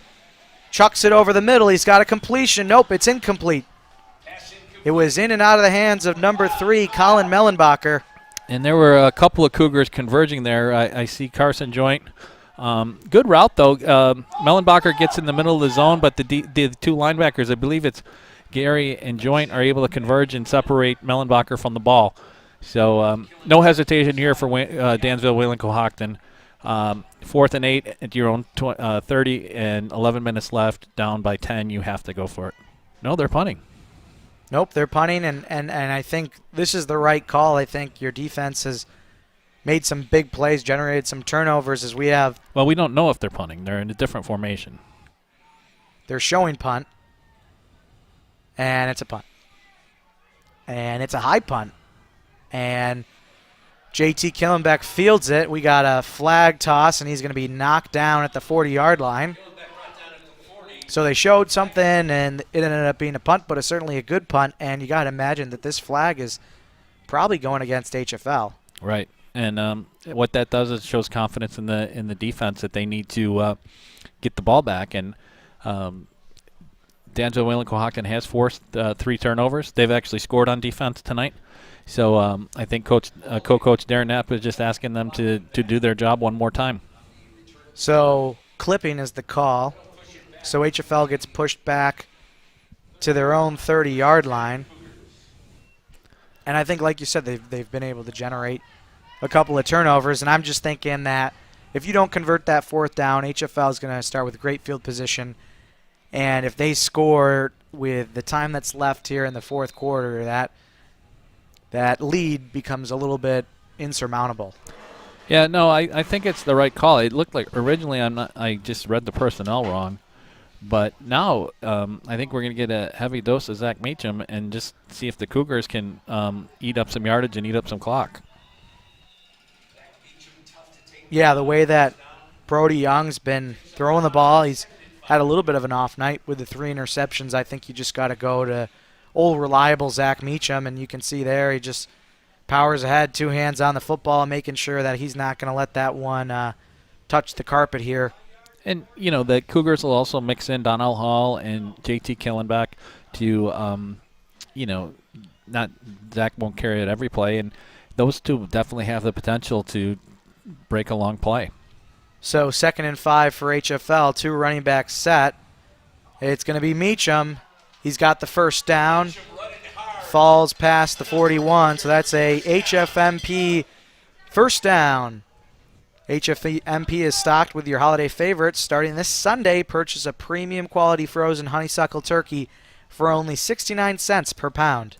And we haven't seen a ton of HFL close games in the 4th quarter, so this is just my thinking that Zach Meacham is probably a runner that gets stronger as the game goes on. So getting a steady dose of him here is going to be probably a good thing for the Cougars. I expect the 5-yard runs like that to be pretty typical for him.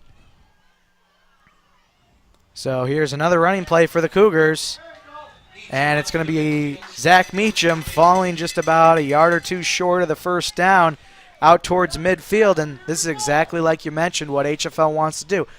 Just keep the ball on the ground, chew clock, move methodically down the field. If you score, that's just icing on the cake here. And this might be a case where last week's game against Bishop Kearney really helps the Cougars because they were forced into a situation where they had to run the ball. And you hear Sean McDermott say you need to be comfortable being uncomfortable. Now that the Cougars have had that experience, they might be comfortable running it more than normal. So 2nd and short, Cougars do throw the ball. Far side, this is Killenbeck. Killenbeck working the sideline. And he's going to be dragged down, and that's probably going to be a horse collar tackle. So that'll add on another 15 yards to that play. And that's a really safe pass and something that the Cougars are good at. It's a great way to get Killenbeck the ball in space and then to get the additional 15 tacked on. Now this drive is really looking like it's turning into something for the Cougars. So this 1st down brought to you by Honeoye Falls Marketplace. HFMP is stocked with your holiday favorites. Starting this Sunday, purchase a premium quality frozen honeysuckle turkey for only 69 cents per pound. And I think we have to give credit to the HFL offense for the response to that after what happened with that interception. They've were able to put that behind them and come out and put together one touchdown drive and an impressive drive here. So 1st and 10 for the Cougars inside the 25-yard line. Got to think they'll go conservative here with a run play, and they do. This is Meacham to the near side. Makes the first man miss. He's inside the 20, falls at the 10-yard line. That's going to be another HFL first down, brought to you by Honeoye Falls Marketplace. HFMP is stocked with your holiday favorites. Starting this Sunday, purchase a premium quality frozen honeysuckle turkey for only 69 cents per pound. And we mentioned this too. The Cougar starters haven't played a lot in the fourth quarter, probably since the Batavia game, which was back on October 8th, so almost a month ago. And I think, when you got guys like Bulling and Joint and Gary, right now I think they can sense that this game is hanging in the balance, and if they execute their blocks here and Meacham is able to do his job, that they'll be heading back to the sectional finals. Here's design quarterback run play. Brody Young going to be tackled inside the 5-yard line, so it'll bring up second and goal from about the 2-yard line. And, Brody doesn't run the ball a lot. They do have some design runs for him. And there was a nice seam there, and the Cougars are knocking on the door. They're at the 2-yard line again. Clock is running. They got the ball back with 10 minutes left, so they've taken 2.5 minutes off the clock. They get a score here to go up by 17 points. They're going to be in great shape. So clock closing in on the 7-minute mark of the fourth quarter. Cougars with Hall and Meacham in the backfield. Brody Young from the shotgun. And looks like they might have waited too long. This is going to be... Oh, they got the timeout. They got the timeout just in time. Looked like it was going to be a delay of game against the Cougars, but John Russ able to signal for a timeout just before the play clock hit 0. So Cougars will take a timeout. Do we have a score update here in Batavia? 53-14. Oh, wow. So it looks like Batavia will be punching a ticket to Pittsford-Sutherland next week.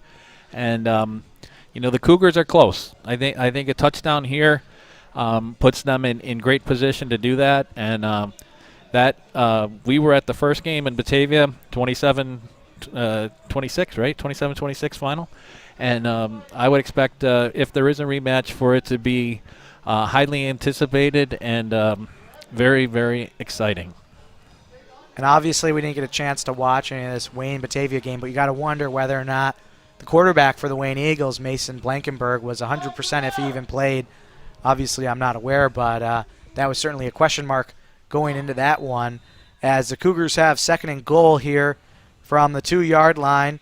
Again, with the two running backs set, here's going to be the handoff to Meacham, and he's met in the backfield, but maybe on the second effort, no, they're saying he was down. It looked like maybe on the second effort he was able to score. Cougars thought he scored, but the refs say otherwise, so it'll bring up third and goal from the 1-yard line. Let's take another look here. Again, it depends when the whistle's blown. If they say forward progress is stopped right there. I don't know. It looked like great second effort, but here's the thing. If you're the Cougars, not scoring on that play isn't the worst thing if you can score on one of the next two plays, because the clock continues to run. You're knocking on the 1-yard line, and right now shortening the game is a good thing. And this is about the only thing Zach Meacham hasn't done tonight is score a touchdown, so maybe they'll get it to him right here. And I think that's what they're trying to do. And here's the handoff again to Meacham, and this time he's in. Zach Meacham finding the Meehan Architecture end zone for the first time this evening. Going to extend the Cougar score 34-18 over Dansville Waco. And that was just a superior drive by the Cougars. Zach Meacham finishes it off. He had some great runs to start the drive. And if you need a tough yard in the middle of the field, he's your guy for the Cougars. And hard-earned for him tonight. He's been a standout all night long. He's been there when the Cougars have needed him the most. So the point after attempt, joint the hold, Carson, or check that, joint the snap. And Carbonell kicks that wide to the left. So score is going to stay 34-18. We'll take another look at this touchdown run. You see Ryan Gary moving his man and throwing his hands up in the air. You see Zach Meacham just kind of nudging his way in, powering his way in. 34-18 for the Cougars. So if you're Dansville, Wayland-Cohocton, still technically a 2-score game. So still some life there. It's an uphill battle with 6:24 to play, but they need a good drive here, probably a quick score and a 2-point conversion, and then take their chances with what happens next. So this kickoff will be brought to you by Bodywork Needed. Bodywork Needed is situated in the quaint village of Honeoye Falls. You can experience lasting relief from chronic and acute pain under the guidance of the licensed experts at Bodywork Needed. Call them today at 802-2405 or use their online contact form today. So this is now a critical offensive possession for DWC. It is, and obviously 16 points down, half a quarter to play, just over 6:24, and nothing, leave nothing behind. Do whatever it takes to give your team a chance to score, and try to. You got to tie the game first before you can win it. But they're 7-2 for a reason. They're going to test the Cougars' defense here, and it'll be up to the Cougars to stop them. And here's the kick. High kick. Going to be fielded. Nope. It's on the turf. It's loose. Who's got it? I think Dansville Wayland is able to jump on it. So Dansville Wayland-Cohocton able to avoid disaster there. That ball was loose for a while. Let's take another look at it. It was loose for a long time. It really looked like the Cougars were going to have the inside track at jumping on the ball, and we have to give number 56, Kyle Porter, for Dansville Wayland-Cohocton credit. That's a season-saving recovery right there. If the Cougars come up with the ball right there, Dansville Wayland-Cohocton is in deep water.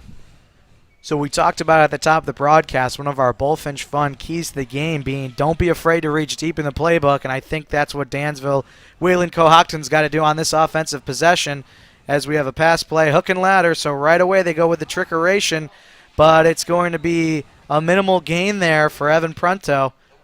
And that's an attempt just to get Evan Prunto the ball in space. That's a quick pitch to the big receiver, and he's looking for that right away.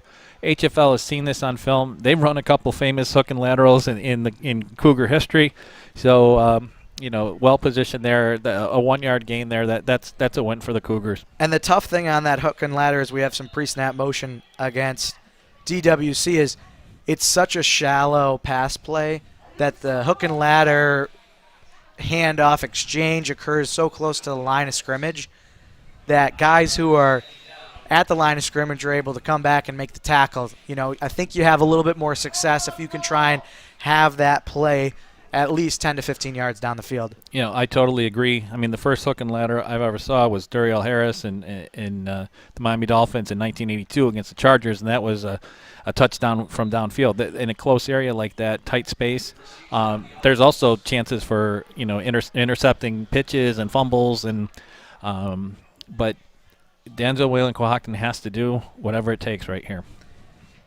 And this is not what they want, as they have another pre-snap penalty, so this is going to move them back again. So it's going to bring up, call it 2nd and 19. And this is often a time, too, where the defense can make a big play because the offense is really trying to do things it's not comfortable with. The phrase pin their ears back, I think, is what you're looking for, as we have a deep pass, and it falls incomplete. Some contact, but no flags.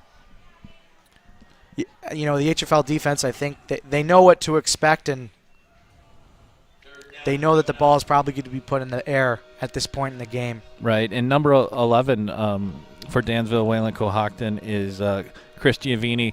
He's the one with 6 interceptions on defense. He's a tall player. He's listed at 6'6". They look like they were just trying to have a jump ball situation there, and he just couldn't get close enough to make the play.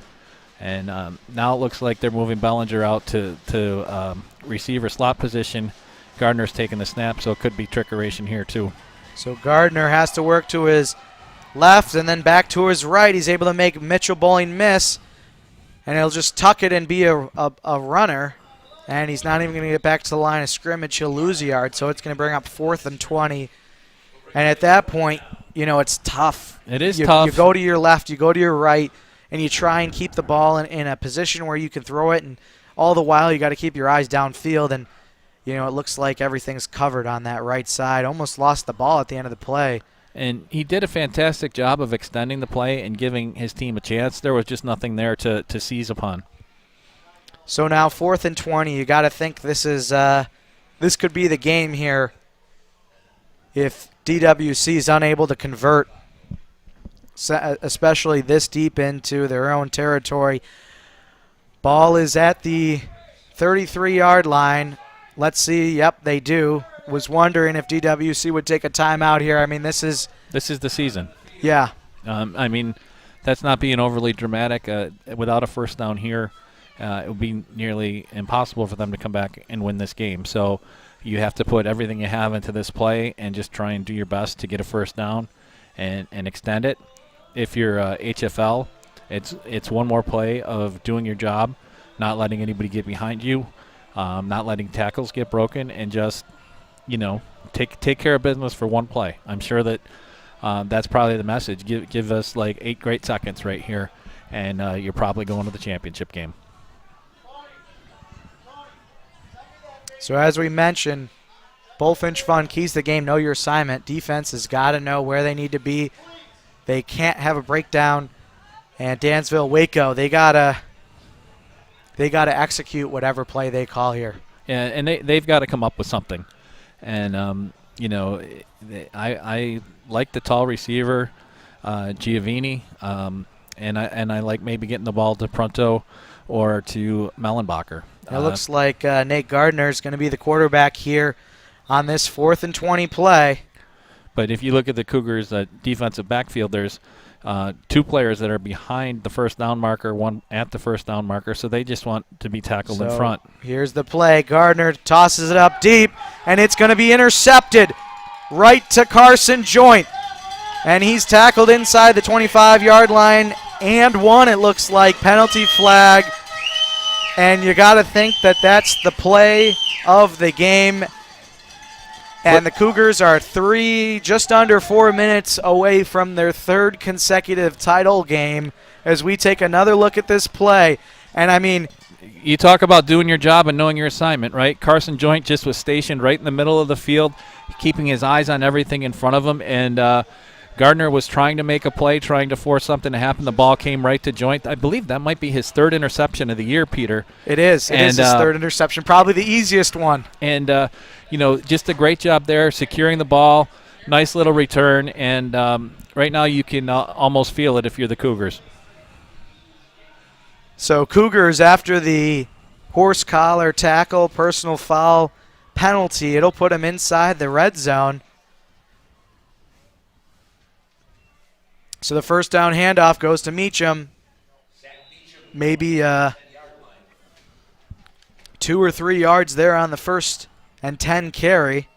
And that's exactly what the Cougars want to do. Yep. Just keep the clock rolling. Keep the clock. I mean, they probably don't need to score. If they can score and get up by 3 scores, that would definitely punch their ticket.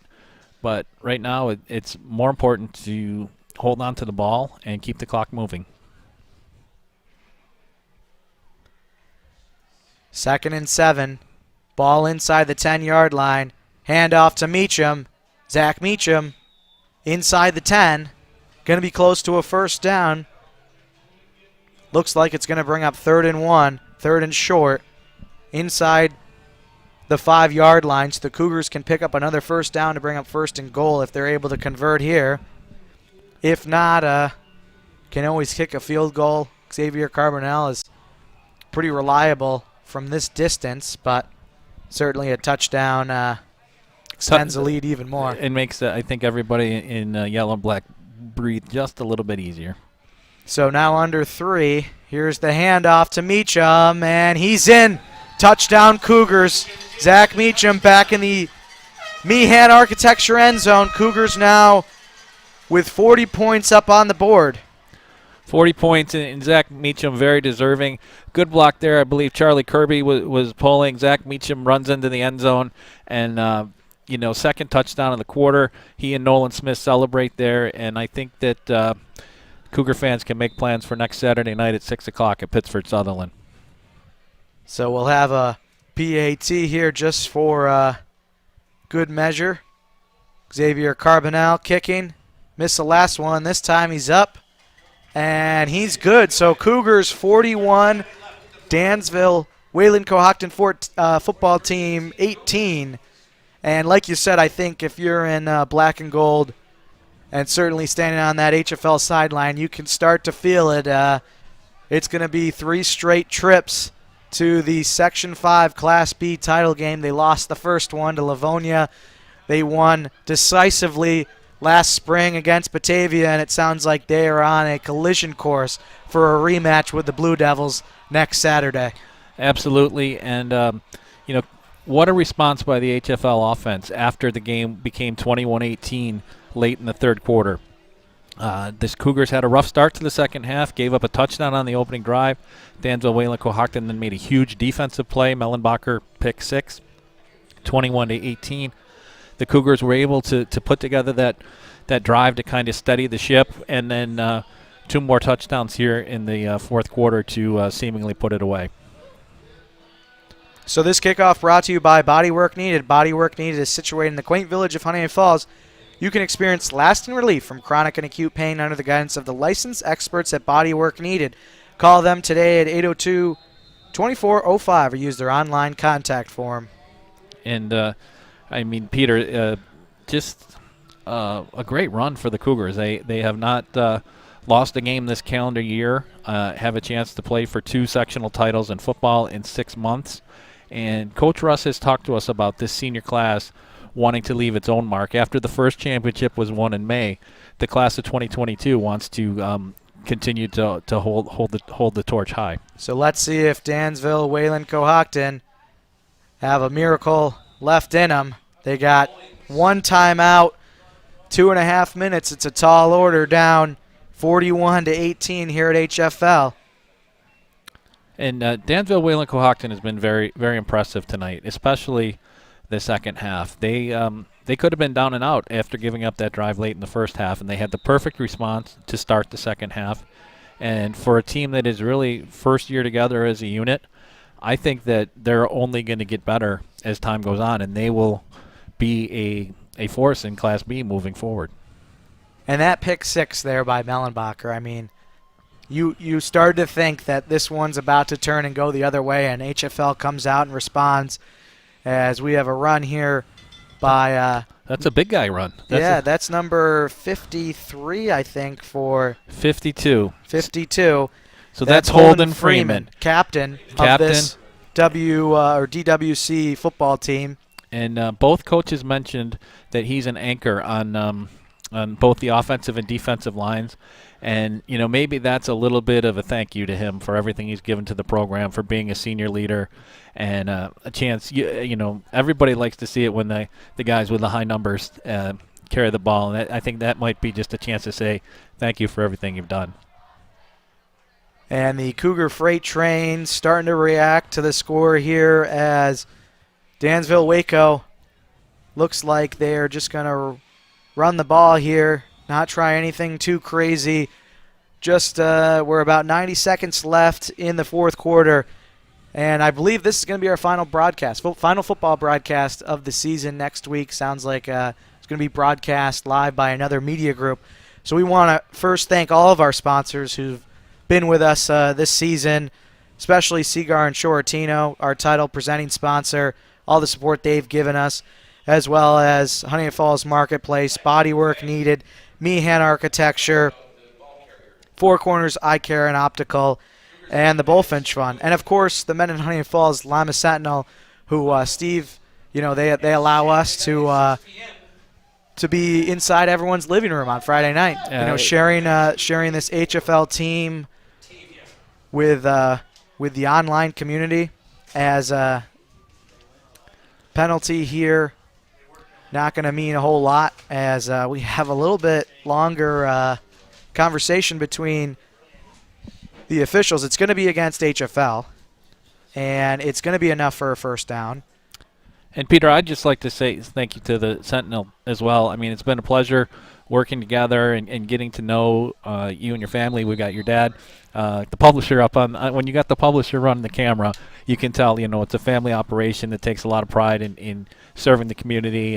And Luke, awesome technical director, and just a ton of fun. And all the folks at all the participating schools, we've had great cooperation from the HFL side and also every opponent. So been a ton of fun, and we've gotten to see a lot of good football. And a nice first down run there by Colin Mellenbacher, and you got to think he's the player of the game here for this Dansville-Waco team with the pick six and some of the other plays that he's made. I mean, he's just been one of the best athletes out here on the field tonight. As 1st and 10, and it's going to be Ben Teed who's going to make it out towards the first down marker. And like you mentioned, the crew tonight here, got to give them a special thank you. Luke Mendrick operating our replay system and computer, Kyle Chaparino on the scoreboard, and like you mentioned, my father, Chris Carosa, up in the elements on top of the press box, filming for us tonight. And clock's going to wind down here, and under 10 seconds. Looks like Dansville-Waco content with not running another play. Let's see if they can get it off, and they do. This is going to be Mellenbacher. So Colin Mellenbacher with his last run for Dansville-Waco, and it goes out of bounds, and the clock hits 000. Ladies and gentlemen, your Honeoye Falls-Lima Cougars are going to their 3rd consecutive title game against Batavia Blue Devils next Saturday at 6 o'clock. Final score here, HFL 1 seed, 41 points over the 4th-seeded Dansville Wayland-Cohocton football team. Luke, you want to run the highlights here? Just recap of this game. And we'll start in the first quarter. HFL's first drive, Brody Young goes over the top. It's JT Killenbeck behind the defense, makes the catch, tumbles into the end zone to give the Cougars a 7-0 lead. We come back later first quarter. It's Donnell Hall, short 3-yard run, puts the Cougars up 14-0 after one. And here comes Dansville Wayland-Cohocton. It's Evan Prunto, gets the pitch, short touchdown run. That's 14-6 late second quarter. And a key drive here for the Cougars, ran the ball down the field the final 4 minutes, capped by Donnell Hall again. His second touchdown run of the half, 4th of sectionals. And then we go with Ben Teed, gets the Dansville Wayland-Cohocton, takes the opening kickoff of the second half, goes down the field, makes it 21-12. And then here's Mellenbacher, probably the most exciting play of the game, the pick six. He steps in front. It was a 3rd and short for HFL, and at that point you're thinking this is going to be a ball game all the way to the finish. And a great response here, 4th down call, first play of the 4th quarter. Ben Carson with a catch from Brody Young, 16-yard touchdown, puts HFL up by 9. And then Zach Meacham, the power back, the first of his 2 touchdowns, 2 yards out, plows into the end zone. 4th quarter, and you can feel the tide shifting towards the Cougars. And then Zach Meacham one more time. Short 2-yard run with 2:37 left and 41-18. And the Cougars are back in the title game. So season for Dansville Wayland-Cohocton was one to remember, their first as a combined district. The success that they had speaks volumes to these student athletes, and certainly the 2 coaching staffs combining for a tremendous season. Unfortunately, it ends tonight. But for the Cougars, another week of practice and another game next Saturday, a rematch of last year's championship game. This time it will be played at Pittsford Sutherland, so certainly an exciting matchup. And as we mentioned, this will be the Sentinel's final football broadcast of the season. So lastly, we want to thank all of our loyal subscribers and fans who have tuned in and week out for exciting Section 5 football. You guys are the ones who really mean the most to us. So until next fall for football, Sentinel may be back for select winter and spring sports. Stay tuned. Maybe we got something, maybe we don't. But certainly we'll be back next fall for the football season. So from all of us here at the Sentinel, this is Peter Carosa, joined alongside Steve Bradley, signing off one last time.